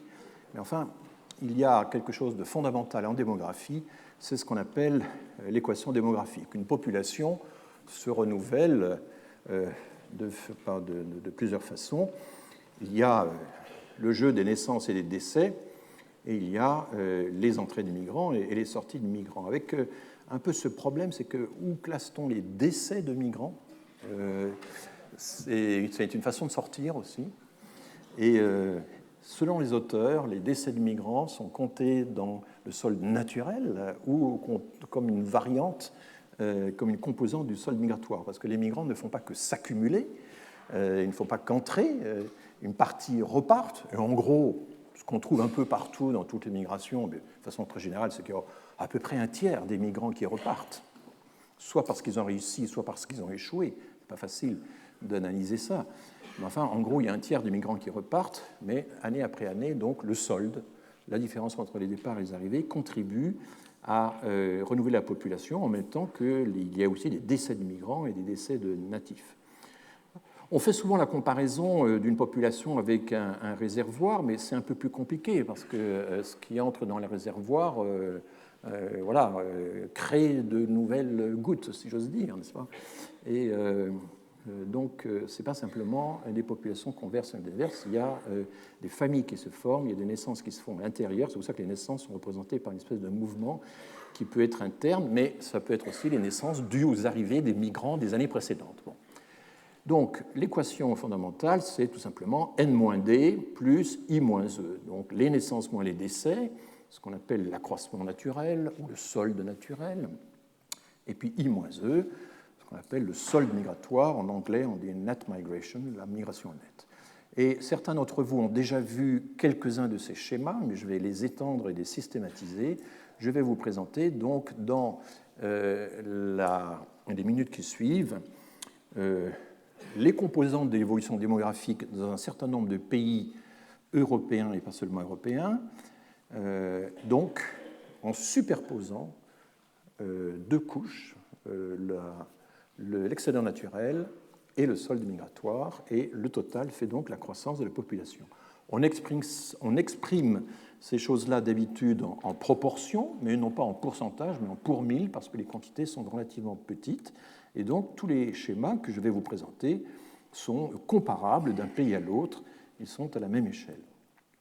Alors voici, donc, de 1950 à nos jours ou presque, il manque les dernières années, le solde naturel en bleu et l'excédent migratoire en rouge ou rose, et tout ceci exprimé en proportion pour 1000 habitants, donc 5000, 10 000, etc., c'est-à-dire 0,5%, 1%, etc. Et pourquoi partons de 1950? Parce que c'est l'année à partir de laquelle, dans la plupart des pays européens, on a de bonnes données. L'Allemagne, par exemple, avant 1950, c'est très compliqué parce qu'il y avait tellement de réfugiés, de transferts de population qu'on a beaucoup de mal à calculer ces quantités. Mais je vous donnerai quand même tout à l'heure une idée de ce qui se passe pendant les périodes de guerre pour ces deux quantités. Donc, ce qui est frappant, d'une part, sur ce schéma, c'est que nous avons un fort excédent de naissances sur les décès. En gros, c'était 300 000 naissances de plus que de décès pendant longtemps.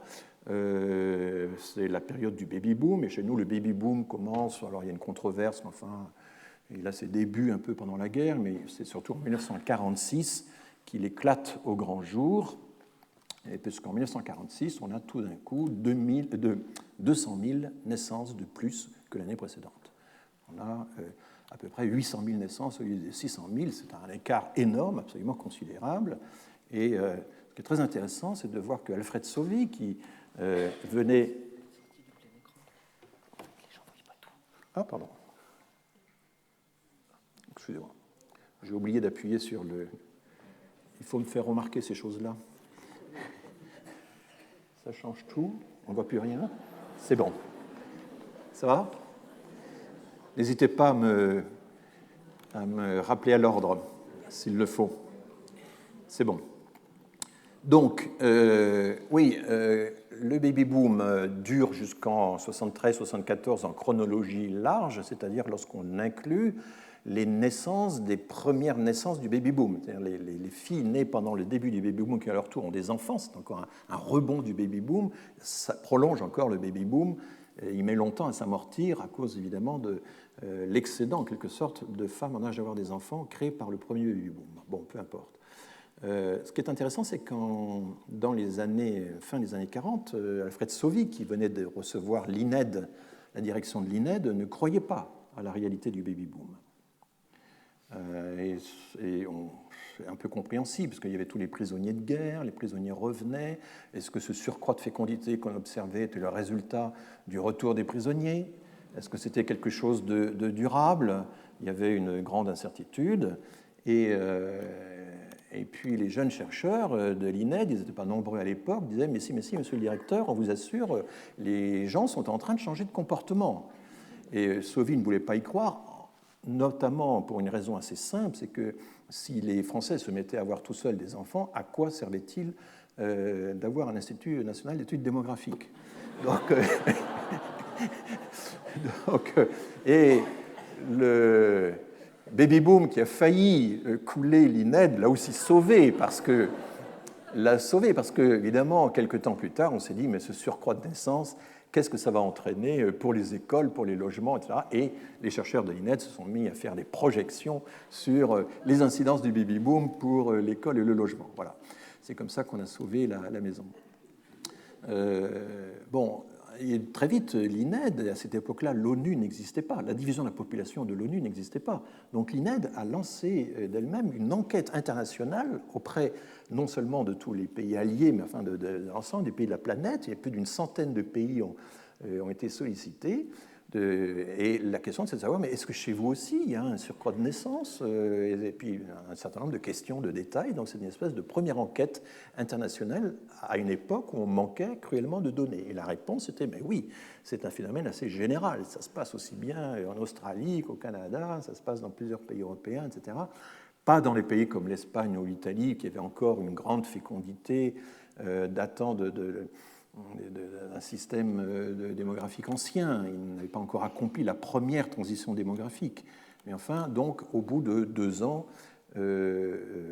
Sauvy admet la réalité du baby-boom, et c'est important parce que j'ai commenté ça dans un article récent de la revue Population. En 1946, dans le premier numéro de la revue Population, qui est la revue de l'INED, Sauvy écrit un article sur les besoins de la France en immigration. Et c'est un article qu'il écrit à l'époque où on ne connaît pas la réalité du baby-boom. Et il se dit, mais au fond, l'immigration, c'est non seulement important pour rattraper, pour combler la pénurie de main-d'œuvre, mais profitons-en aussi pour faire venir des migrants qui rajeuniraient le pays. Et c'est un exemple, il y en a plusieurs, un exemple d'utilisation, enfin de rêve d'une politique démographique de la migration. L'idée que l'immigrant pourrait être utile démographiquement, il permettrait en quelque sorte de régulariser la pyramide des âges qui était très déficitaire, avec des creux vraiment très inquiétants. Et voilà. Et il dit il faut à ce moment-là introduire, il fait ses calculs, 7 millions de migrants pour régulariser la pyramide des âges. Il ne dit pas quand, il ne dit pas à quel rythme il faut introduire cette population, ce qui est quand même une lacune de l'article. Personne n'en tiendra compte. Il faudra atteindre la fin des années 70 pour arriver au total que Sauvy avait appelé de ses voeux. Mais il écrit ça à l'époque où il n'y avait pas encore le baby-boom et où il ne voyait que l'immigration comme manière d'assurer l'équilibre des générations. Ça, c'est intéressant. Ça, c'est une vision qui était populationniste, au sens où il faut peupler la France, peu importe avec qui. C'était un peu... Sauvy a eu des périodes de sa vie où il raisonnait de cette façon. Après, il raisonnera de façon tout à fait différente, parce qu'il aura toujours l'idée qu'il y a des gens qui sont plus assimilables que d'autres, et qu'il faut également y réfléchir. Mais je vais un jour consacrer une séance particulière à Alfred Sauvy, parce que c'est un cas vraiment très intéressant. Alors, passons maintenant... Oui, alors je vais quand même continuer la présentation du cas français. Au milieu des années 70, le baby-boom s'interrompt et en gros, nous avons un quart de naissance en moins, mais vous voyez que l'excédent naturel, les 300 000 naissances de plus que de décès, continue imperturbablement de caractériser la situation de la France, et c'est une situation unique en Europe. Nous avons à nous seuls, le solde naturel de la France représente les 3/4 du solde naturel européen pendant cette période. Pendant ce temps, nous le verrons, tous les autres pays européens ont des comportements démographiques très différents, une fécondité très inférieure à la nôtre. Et en ce moment, il y a un déclin qui commence, on le voit à peine, mais enfin, ce n'est pas lié à la réforme des allocations familiales, c'est lié au fait que les premières générations de femmes nées sous le baby-boom ont atteint 45 ans, en gros, qui est l'âge auquel finalement la fécondité devient minime, enfin devient quasiment nulle, et donc baisse du nombre de femmes en âge d'avoir des enfants. C'est la fin, c'est la résultante mécanique de la fin du baby-boom dans les années, au milieu des années 70. Et puis, donc, baisse des naissances. Même si le comportement de fécondité restait le même, le nombre de naissances va baisser parce qu'il y a moins de femmes en âge d'avoir des enfants. Et deuxième facteur, les premières générations nées pendant le baby-boom, à partir de 45-46, ont vieilli depuis et commencent à arriver peu à peu en première ligne des décès. Et le nombre des décès, qui a été retardé par leur espérance de vie qui s'est fortement accrue, va ensuite exploser. Et on sait, là aussi c'est tout à fait mécanique, que d'ici 50 ans, le nombre de décès en France va doubler. Je dis souvent qu'il y a un avenir pour les pompes funèbres.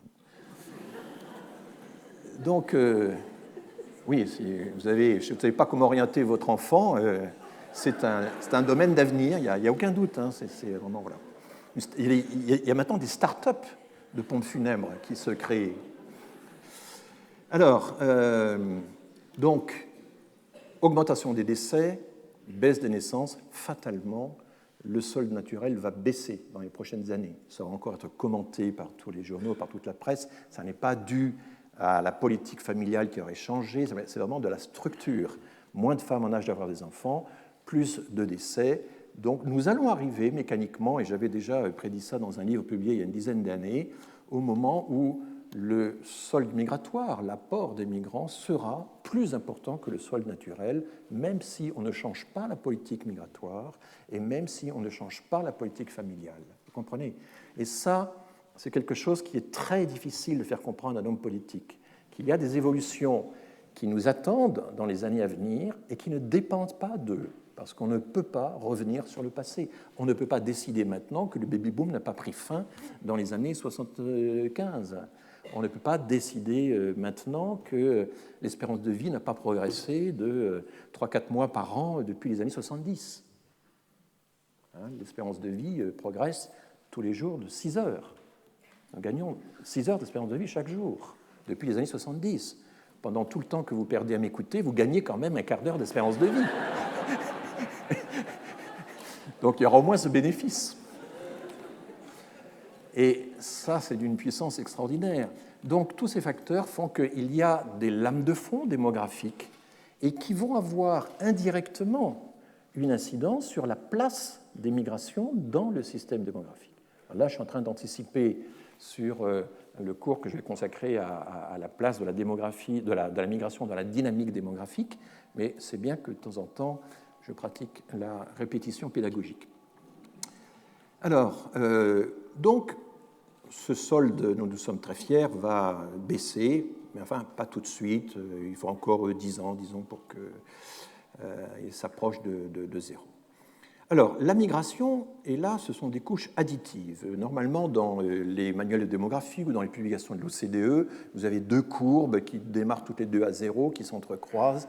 C'est souvent très difficile à lire, et je trouve qu'il est beaucoup plus lisible de superposer les deux couches, puisque l'œil est capable de les additionner et de faire en quelque sorte le rapport visuel entre l'épaisseur respective des deux couches. Donc, ce n'est pas au début des années 50 que nous commençons à accueillir des migrants en quantité massive, c'est dans la seconde moitié des années 50. Et là, nous le verrons tout à l'heure, mais enfin, ce sont essentiellement les Italiens, les Maghrébins commencent déjà, et pour la reconstruction, pour l'industrie métallurgique et minière, pour donc l'automobile et la sidérurgie, mais aussi pour l'agriculture.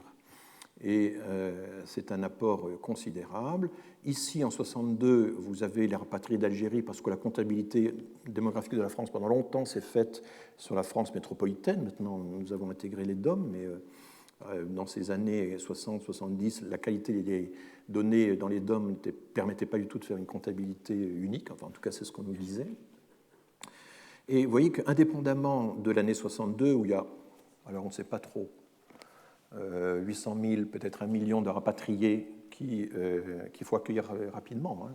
Ça n'a pas été facile. Au bout de quelques temps, il y a eu un ministère des rapatriés, un secrétariat d'État aux rapatriés, mais ce sont les villes du midi de la France, et souvent les villes ont une politique migratoire distincte de celle de l'État, qui vont prendre leur charge de l'accueil des rapatriés. Ça laisse des traces encore dans le système politique électoral de certaines villes, comme Montpellier, par exemple, qui est la ville de France qui a proportionnellement à sa population accueilli le plus de rapatriés.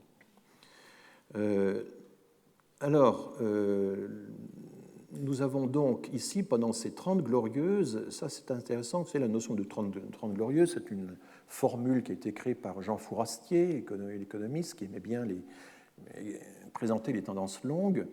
Mais les 30 glorieuses, pour ceux qui les ont un peu vécues, n'ont pas toujours été glorieuses. Il faut quand même le rappeler, il y a eu des crises fortes. Dès les années 60, par exemple, les usines textiles de Roubaix souffraient déjà de la concurrence chinoise et ont connu de très très grosses difficultés. Et à cette époque-là, quand il y avait des crises économiques, ça a été le cas dans les mines, ça a été le cas dans le textile, on renvoyait les immigrés. Il y avait des pratiques qui étaient tout à fait courantes, qui consistaient à ne pas embaucher les gens, à débaucher à la fin de l'année, à les réembaucher seulement après les vacances. Et la Suisse faisait ça aussi systématiquement. Il y a eu toute une action diplomatique de la part de pays comme l'Italie pour faire en sorte que leurs ressortissants aient des droits sociaux équivalents à ceux des Français. Ça a été l'objet d'accords bilatéraux systématiques qui ont veillé à ça. Donc, nous continuons sous ce régime-là jusqu'en 73-74, et là éclate donc la guerre du Kippour, 1973, le quadruplement du prix du pétrole en quelques mois, et la décision prise par l'Allemagne et la France de stopper l'immigration directe de travail. J'ai déjà dû vous en parler un petit peu la dernière fois. Et à ce moment-là, ce qui se poursuit en France, c'est une immigration assez fluctuante, qui est d'abord de l'immigration familiale. Je reviendrai sur ce que ça signifie, mais aussi la migration estudiantine, d'étudiants non européens qui restent pendant plus d'1 an. Il y a des migrations évidemment humanitaires aussi, mais pas en grande quantité. Voilà un peu ce qui se passe pendant toutes ces années-là. Et nous avons une certaine difficulté dans les dernières années parce que le solde migratoire, c'est un solde qui contient aussi les mouvements des nationaux et pas seulement celui des étrangers. Quand les expatriations de nationaux, l'émigration des nationaux ou le retour des nationaux est faible, ce qui a été le cas pendant de très très longues années, ce n'est pas très gênant. Le solde migratoire, c'est essentiellement un solde de nationaux. Mais si vous avez un mouvement d'expatriation, d'émigration des nationaux qui augmente d'année en année, alors il peut occulter, par le jeu du solde, une augmentation corollaire de l'entrée d'étrangers. Et c'est ce qui se passe dans les dernières années où l'émigration est plus importante que ce qui apparaît ici, notamment parce que nous avons de plus en plus d'étudiants français à l'étranger. Voilà. Et c'est seulement depuis 3 ans à peu près que l'INSEE commence à pouvoir calculer exactement ses soldes, ses sorties et ses entrées, notamment parce que le recensement se fait d'année en année et qu'on a une idée plus précise des mouvements qui se sont passés depuis l'année dernière. Je ne rentre pas dans les détails techniques, j'y reviendrai sans doute dans un cours. Donc voilà le profil français, mais au total, pendant toutes ces décennies, relativement régulier. Une immigration qui représente un tiers au maximum, un quart de la croissance annuelle de la population. Bien sûr, une partie des naissances est liée aux migrations des années précédentes, mais en gros, pendant toute cette période, c'est un 6e, un 5e des naissances, ça a augmenté récemment. Voilà un peu le tableau. Si on passe à l'Allemagne, l'Allemagne, c'est donc la même échelle, c'est comparable, c'est notre pays limitrophe. Et vous voyez que la situation est complètement différente. D'abord, le solde naturel s'effondre très rapidement. L'Allemagne a eu un baby-boom tardif et bref. Et puis, quand la zone bleue est sous la barre des zéros, eh bien, ça veut dire qu'il y a plus de décès que de naissances. Le solde naturel est négatif. Et vous voyez que c'est toujours le cas maintenant. Donc, on a une différence considérable. L'Allemagne est entrée dans ce qu'on appelle la seconde transition démographique, c'est-à-dire un nouveau régime démographique où les unions sont tardives, peu nombreuses, peu fécondes. C'est un système qui est déséquilibré et la seule façon qu'a la population dans un tel régime de se maintenir, c'est l'immigration. Et c'est ce qui se passe en Allemagne. Mais d'abord, l'Allemagne a accueilli des migrants plus tardivement que la France, pas à partir de 1955, mais plutôt à partir de 1960. Il y a les mêmes crises qu'en France, avec les mêmes renvois de migrants et même parfois plus drastiques. Et puis la décision prise au moment de la crise du pétrole d'interrompre la migration de travail. Et ensuite, l'Allemagne entre dans un cycle que la France n'a pas connu. Ce profil en montagne russe, c'est en fait la sensibilité de l'Allemagne à tous les conflits, à toutes les crises. Et là, je viens au sujet du cours d'aujourd'hui. Alors que la crise n'apparaît pas dans le profil migratoire de la France, la crise ne cesse de secouer le profil migratoire de l'Allemagne. C'est-à-dire qu'elle prend une part considérable de l'accueil des réfugiés produits par les guerres qui se succèdent ou des conflits très près d'elle. Il y a d'abord en 89 la chute du mur, et là, alors les mouvements en provenance d'Allemagne de l'Est ne sont pas comptés dans ce graphique. J'ai réunifié l'Allemagne rétrospectivement, donc ça n'est pas ça qui explique la pointe des années 90. Sont en revanche inclus ce qu'on appelle les Aussiedler, c'est-à-dire les Russes ou les Kazakhs plus ou moins d'origine allemande qui ont un droit de retour et qui reviennent en nombre. Et ça explique une partie du pic. L'autre partie, ce sont les réfugiés des guerres balkaniques, des guerres de l'ex-Yougoslavie, où là, l'Allemagne accueille en gros à peu près 10 fois plus de réfugiés des Balkans que la France, proportionnellement à sa population. Et beaucoup aussi d'émigrés yougoslaves qui étaient en Allemagne, qui devaient rentrer, mais qui ne sont pas rentrés à cause de la guerre. Donc toutes ces causes s'additionnent et font qu'en 1992, par exemple, on a 10 pour 1000 de croissance, c'est-à-dire 1% de la croissance démographique uniquement liée au jeu des migrations. 1% pour un pays de 80 millions d'habitants, c'est 800 000 personnes.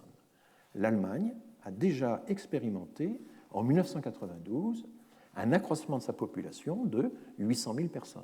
Lorsque Angela Merkel, en août 2015, a lancé cet appel en disant « Nous pouvons accueillir 800 000 personnes », c'est le chiffre qu'elle a donné. Pourquoi a-t-elle donné ce chiffre 800 000 ? Parce que c'était 1% des 80 millions d'habitants du pays. Savait-elle qu'en 1992, déjà, l'Allemagne avait fait la même chose ? Je ne sais pas. La question n'a pas été posée. Ce n'est pas invraisemblable, puisque de toute façon, l'Allemagne a cette habitude d'accueillir des surcroîts de population vraiment à chaque crise migratoire, à chaque guerre, à chaque conflit. Donc en 1992, elle l'a fait. Elle a accueilli 800 000 habitants de plus. Alors que le solde naturel lui était nul ou négatif.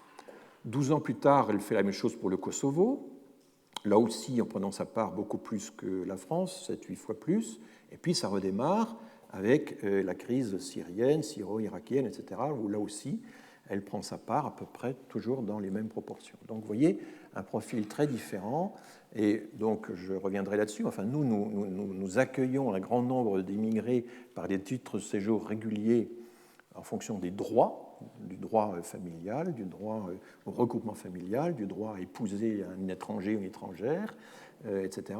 Alors que l'Allemagne fait ça assez peu et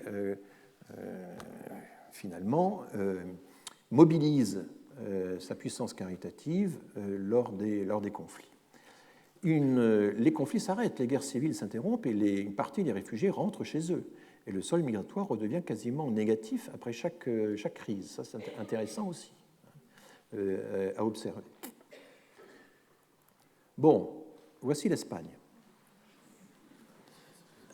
Alors l'Espagne, évidemment, là où à chaque fois ça provoque la même sidération, c'est toujours à la même échelle. D'abord, un énorme excédent naturel pendant l'époque franquiste et au-delà, parce que l'Espagne n'avait pas encore terminé, achevé sa première transition démographique, celle qui fait chuter à la fois les taux de mortalité et les taux de natalité. Donc elle avait du retard de ce point de vue-là. Le régime de Franco, c'est un pays qui est figé, qui est d'abord figé dans l'autarcie pendant des années après la guerre, et puis qui ensuite tarde beaucoup à s'ouvrir, mais qui le fera finalement. Bien sûr, oui, alors la natalité s'effondre, hein, et puis elle devient quasiment nulle. Elle redémarre après à cause des migrants. Au début, le solde migratoire est négatif parce que ce sont les Espagnols qui émigrent vers la France, l'Allemagne, la Suisse, etc. Il y a aussi une forte émigration intérieure vers la Catalogne ou le Pays Basque pour construire les barrages, faire fonctionner l'industrie textile, métallurgique, etc. Donc là, ce qu'on voit, c'est évidemment l'immigration extérieure. Et puis, le pays entre dans l'Europe en 1986, et ensuite, il va y avoir une expansion, une explosion extraordinaire avec l'arrivée, l'accueil des Hispaniques, des Marocains, des Ukrainiens, etc., des Albanais, enfin, souvent de nouvelles nations d'immigration arrivent dans cette de nouvelles nations d'émigration se fixent dans de nouvelles nations d'immigration, parce que le reste du système semble un peu saturé. Et là, vous avez une explosion migratoire, une bulle migratoire qui s'effondre tout d'un coup en 2008 avec la crise des subprimes, avec ce que les Américains appellent la grande récession, dont nous avons, nous, ressenti assez peu les effets, mais pour les Espagnols, c'était très fort, d'autant que la protection sociale en Espagne est quand même très faible. Donc c'est vraiment dans ces pays de nouvelle immigration, il y a une corrélation entre la situation économique et les flux migratoires. Les flux migratoires répondent de façon très précise aux fluctuations de l'économie, comme c'était le cas encore chez nous dans les années 50, 60, 70. Mais depuis 1973-74, il n'y a plus de cette corrélation, il y a ce découplage, comme je vous l'ai déjà dit, entre l'économie, entre les cycles économiques et les cycles migratoires. En Espagne, c'est encore corrélé, et donc le pays devient un pays d'émigration. L'Italie, alors là, les données sont moins bonnes, elles sont, vous voyez, là, il y a des séries qui sont un peu bizarres, donc c'est un peu le profil espagnol, mais plus atténué, moins facile à établir, et avec de grandes fluctuations dans l'accueil des migrants. Il y a un effet de la crise, mais ensuite la migration reprend, parce que l'Italie est exposée, évidemment, à la migration en provenance de la Libye, notamment, et du sud-ouest de la Méditerranée. La Suède est un cas très intéressant parce que c'est un pays qui a connu de grandes fluctuations dans son solde naturel. Il y a eu une grande crise économique à la fin des années 90, en 90. Mais vous voyez que la Suède accueille des migrants, surtout des réfugiés. C'est fondamentalement une migration de refuge, même si là-dedans, il y a un certain nombre de ressortissants des pays voisins. Il y a des Norvégiens là-dedans, par exemple. Et proportionnellement, la migration de refuge représente en Suède un apport considérable à la croissance de la population. C'est sans proportion avec... Vous voyez que nous sommes très loin d'être le grand pays d'immigration de l'Europe, comme on nous l'a souvent raconté dans les différentes campagnes électorales. Le Royaume-Uni, et c'est plus difficile à interpréter parce que là, le solde mélange beaucoup plus les nationaux et les étrangers. Il y a des échanges avec le Commonwealth qui sont assez compliqués, mais enfin, on voit bien que le solde naturel fluctue, il n'a pas du tout la même régularité qu'en France, et c'est quand même essentiellement dans les dernières décennies que la migration du nouveau Commonwealth, comme l'Inde, le Pakistan, etc., prend de l'importance et représente plus de la moitié de la croissance. Donc un profil assez différent de celui de la France, avec cette conclusion que nous avons proportionnellement plus de seconde génération que l'Angleterre, puisque nous avons commencé à avoir des migrants bien avant eux et qui se sont installés. Et voici le profil des États-Unis. Vous voyez, c'est très impressionnant. Il y a un énorme baby-boom aux États-Unis, il y a un accroissement naturel très fort, une fécondité bien plus élevée. Là aussi, il y a un déclin récent. C'est toujours comparable. Vous voyez, donc, en gros, c'est 2 fois plus important que la vitalité démographique des Nations Unies, des États-Unis, c'est 2 fois plus que la France, en gros. Hein, voilà. Mais vous voyez qu'avant, pendant toutes les années 50 à 65 que l'on voit sur ce schéma, l'apport des migrations s'était très réduit par rapport au sol naturel, parce qu'il y avait le régime des quotas par origine nationale, qui ont existé jusqu'en 65. Et c'est seulement à partir de ces années-là que les hispaniques, notamment, ont commencé à être nombreux. Le résultat de toute cette histoire, et on pourrait poursuivre longtemps évidemment cette exploration de l'Europe avec cet indicateur, c'est que assez rapidement, là on voit par exemple l'enquête sur les forces de travail il y a une dizaine d'années, nous avions chez 25-24 ans, les immigrés, c'est la première génération, étaient répartis de cette façon-là dans la population active. Il y a plus d'immigrés dans la population active que dans l'ensemble de la population. Ce n'est pas du 11-12%, c'est du 13-14%. Et avec la seconde génération, vous voyez, qui s'ajoute, nous avons ceci. C'est-à-dire que nous avons les enfants de 2 immigrés et nous avons les enfants d'un seul immigré. Les deux forment ce qu'on appelle la deuxième génération, je vous l'ai dit la dernière fois. Et vous voyez qu'au total, à cause de toute l'histoire que je viens de vous raconter, nous avons plus de seconde génération que les pays comparables en Europe. Et ça, c'est une des grandes caractéristiques de notre migration. J'aurai l'occasion de vous commenter ce schéma plus raciste, mais dans un autre cours. Je vous présente déjà rapidement, sans du tout faire un commentaire de détail, qui sont au fond les étrangers recensés en France. Et l'immigration, on a l'habitude, je crois qu'on a raison, de la faire démarrer au milieu du XIXe siècle. Là, ce sont les chiffres absolus. Le pays avait 40 millions d'habitants, ou 35 à 40 millions d'habitants, au lieu de 65 maintenant. Donc, en proportion, il y avait plus d'immigrés autrefois que ce que ce schéma suggère. Mais vous voyez que la grande nation qui, de 1851 jusqu'à finalement l'entre-deux-guerres, a émigré en France, c'était les Belges. Les Belges ont joué un rôle considérable dans l'agriculture, dans l'industrie, et c'est à cause des Belges que nous avons créé en 1851 et renforcé en 1889 le principe du double droit du sol. C'est-à-dire que les enfants d'étrangers, s'ils sont nés en France, quel que soit le lieu de naissance des parents, sont en quelque sorte annexés par le pays. Pourquoi ? Parce que les populations du nord de la France étaient furieuses de voir que les enfants des Belges qui étaient encore étrangers échappaient au service militaire, alors que leurs propres enfants devaient se farcir un service militaire qui était extrêmement long. Il faut voir que le service militaire dans le Second Empire, ça dure 5 ans, qu'au moment de la guerre de Crimée, le service militaire dure 7 ans. Et c'était autant d'années de perdues pour les enfants de Français, alors que les enfants des Belges, qui eux ne faisaient pas le service militaire, entraient tout de suite dans les métiers. Et donc, si nous avons accordé le droit du sol, le double droit du sol, c'est-à-dire le fait que les enfants d'étrangers, le droit du sol simple, que les enfants d'étrangers, quel que soit le lieu de naissance des parents, puissent à leur majorité devenir français, hein, c'est pour qu'ils n'échappent pas au service militaire, non pas parce que l'armée en avait besoin. L'armée n'a jamais eu les moyens de s'occuper de la totalité d'une classe d'âge. Elle n'a jamais eu les moyens. Donc ce n'était pas du tout elle qui souhaitait ça, c'était les populations belges qui disaient c'est pas juste, nos enfants n'entrent dans les métiers qu'après le service militaire, alors que les enfants des Belges y entrent tout de suite, il faut corriger ça. Voilà. C'est ce que les débats parlementaires de l'époque révèlent. Là, une autre nation importante ici, vous voyez que ce sont les Espagnols, qui sont présents quand même surtout à partir de l'entre-deux-guerres. La nation qui aura été le plus longtemps présente parmi les flux d'immigrés en France, c'est les Italiens, avec un maximum dans l'entre-deux-guerres et dans l'après-guerre. Et puis ensuite, alors n'oublions pas que alors vous avez ici en vert les Suisses, qui étaient une nation pauvre pendant le XIXe siècle. Ça paraît aujourd'hui incroyable, mais nous avons hébergé de pauvres Suisses. Et puis la zone rouge, elle est fondamentale, ce sont les Polonais. Les Polonais étudiés par Janine Ponty, P-O-N-T-Y, qu'on a fait venir à partir de 1927 surtout pour les mines et qu'on a renvoyés chez eux à la fin des années 30. Une partie sont restés. L'apport polonais a été vraiment considérable. La partie rose, là, c'est les Portugais, les Yougoslaves. Et vous voyez que le Maghreb...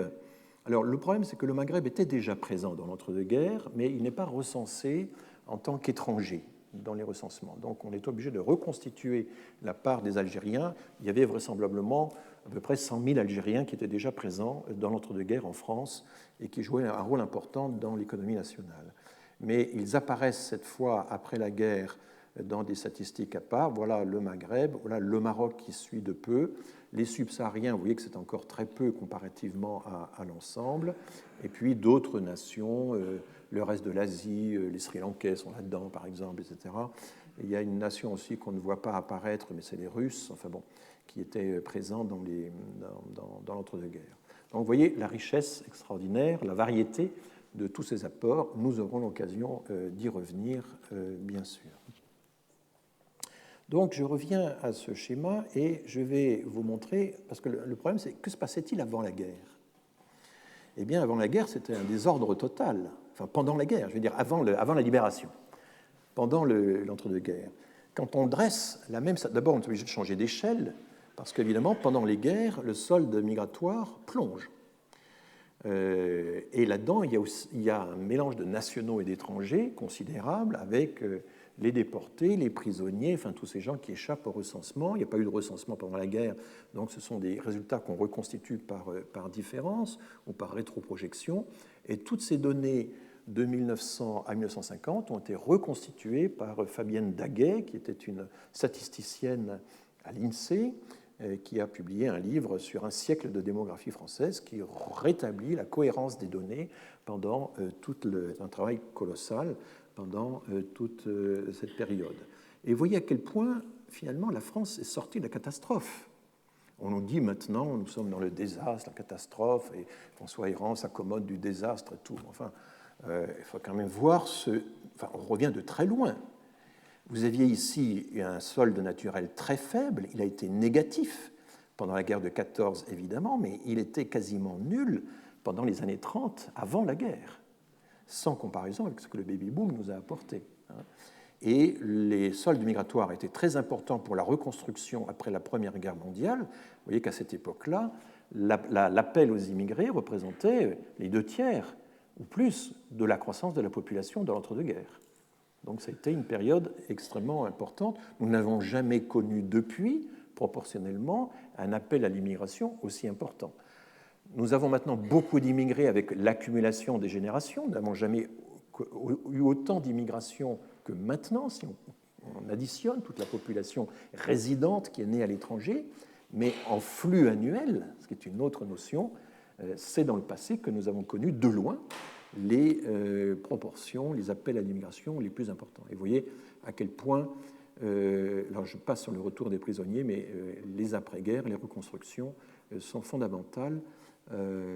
Et donc, il y a évidemment une vision utilitaire de l'immigration qui reste nécessaire quand on regarde toutes ces périodes.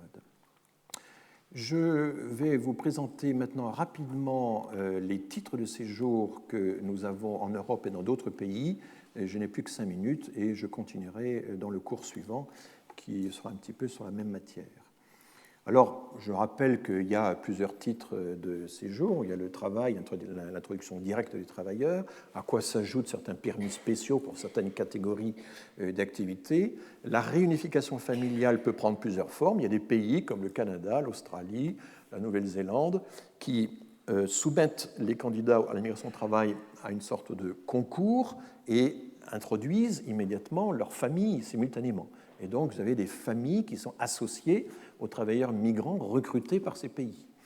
Mais les mêmes pays peuvent aussi accepter un regroupement familial ultérieur, qui parfois peut aller jusqu'aux grands-parents ou à des frères et sœurs. Aux États-Unis, par exemple, les frères et sœurs peuvent migrer, mais ils sont très loin dans une hiérarchie du classement et ils ont des files d'attente, puisqu'aux États-Unis, les choses se gèrent beaucoup par file d'attente. Donc, il existe plusieurs types de réunification familiale, en même temps que la migration de travail, après coup, et puis il y a également la migration matrimoniale. Demande d'asile, études, santé, etc. Alors voici un tableau de la répartition en pourcentage des titres de séjour dans un choix de pays de l'OCDE. Ce sont des données qui viennent de l'OCDE. Et vous voyez qu'ici, le Canada, l'Australie, c'est très intéressant, il y a à peu près 26-28% de la migration de ces pays-là, qui est de la migration de travail. Les gens sont introduits au titre du travail. C'est une sélection, c'est un système à points qui maintenant s'appelle système express. Il a été réformé il y a 2 ans maintenant, auquel s'ajoute, et vous voyez, c'est un nombre un peu plus important, eh bien, les conjoints et les enfants, que des mêmes personnes recrutées sur concours par migration de travail. Donc au total, on a 60% de la migration introduite dans ces pays-là qui est une migration liée à la fameuse politique d'immigration choisie que nous prétendions pratiquer, mais que nous n'avons jamais pratiquée. Et ça fait que ces pays ont un profil très particulier. Alors pour autant, il y a quand même du regroupement familial ultérieur, de personnes qui rejoignent des migrants acceptés dans les années précédentes, souvent par un système de parrainage. L'humanitaire existe néanmoins, et puis il y a d'autres catégories. Les États-Unis s'opposent à ça. Les États-Unis n'ont jamais eu de vraie politique migratoire. Quand j'ai assisté un jour à un colloque organisé entre Canadiens et Américains sur les politiques migratoires, où il y avait à la fois des administrateurs et des chercheurs, et la principale conclusion, c'est que le Canada a une politique migratoire extrêmement cohérente, travaillée, etc., alors que les États-Unis n'ont pas de politique migratoire, sauf de temps en temps des régularisations ou des décisions de fermer un peu plus les frontières, mais ce n'est pas une vraie politique migratoire. Il y a une grande différence. Et là, on le voit très bien dans ce schéma, puisque la migration de travail aux États-Unis, c'est 7% seulement, et avec les accompagnants familiaux, 14%. Alors vous voyez que des pays comme le Portugal ou l'Espagne, nouveaux pays d'immigration, un peu par la force des choses, donc du coup ont plus d'immigration de travail que les autres. Mais si vous regardez les pays proches, vous voyez que la France a seulement 10% d'immigration de travail, c'est dérisoire par rapport au Canada. C'est pour ça que lorsque les députés, lors du débat sur la loi asile et immigration, disent qu'il faut faire comme le Canada et avoir des quotas d'immigration comme le Canada, c'est absurde.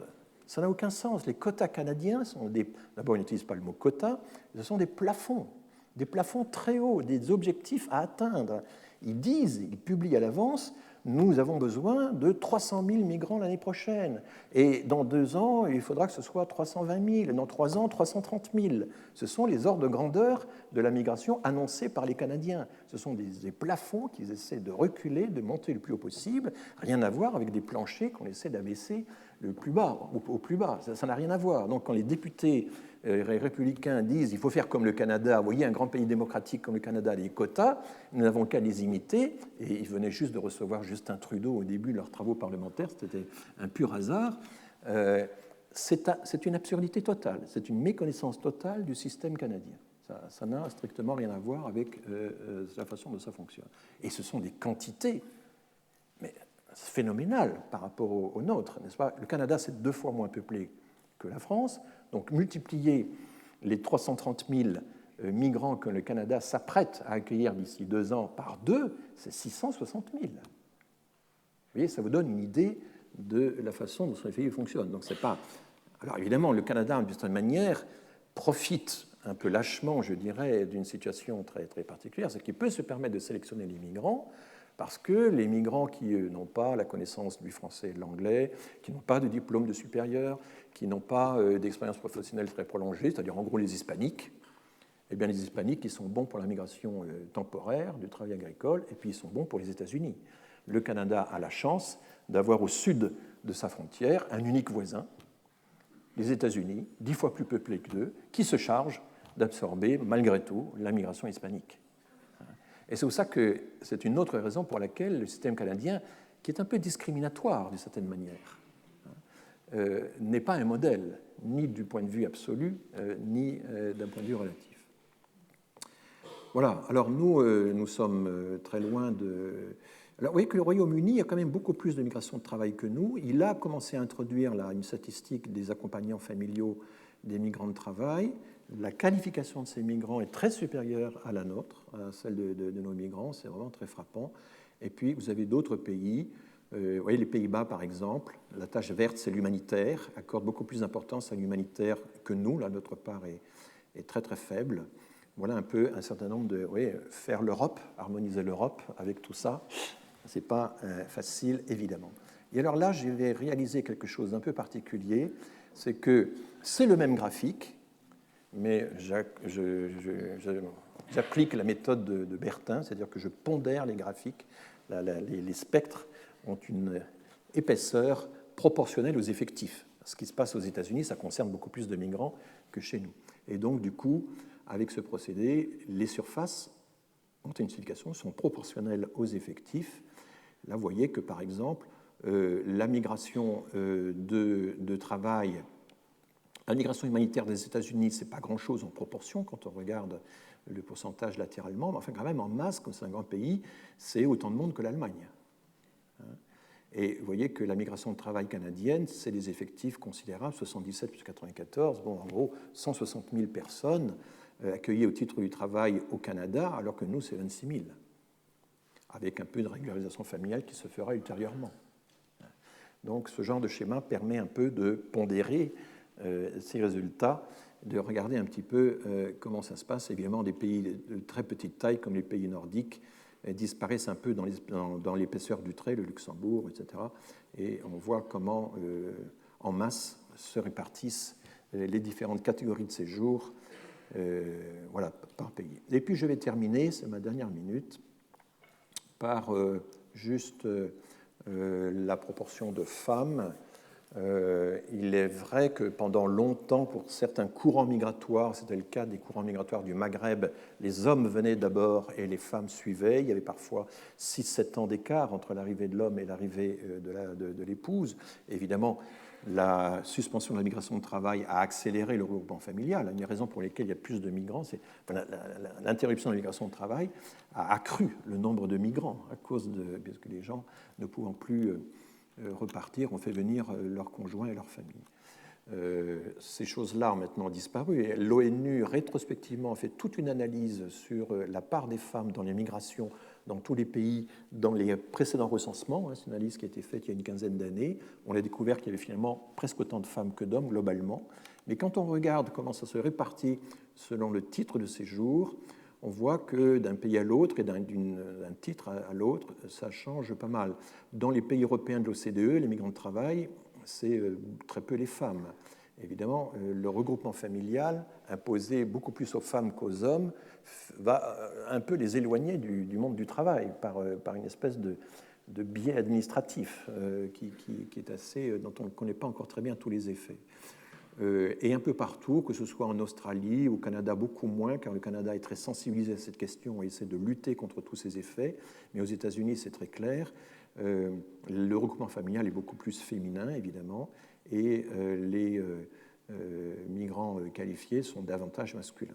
Vous avez ici le programme diversité, c'est le fameux programme de la carte verte, de la loterie la carte verte, qui c'est davantage les hommes qui tentent leur chance et qui sont pris. Alors nous poursuivrons toute cette exploration, c'est très descriptif pour l'instant. Je crois que l'idée c'est d'ancrer un peu dans vos cerveaux un certain nombre d'images et de représentations aussi claires que possible, et la théorie, car il en faut, viendra après. Merci.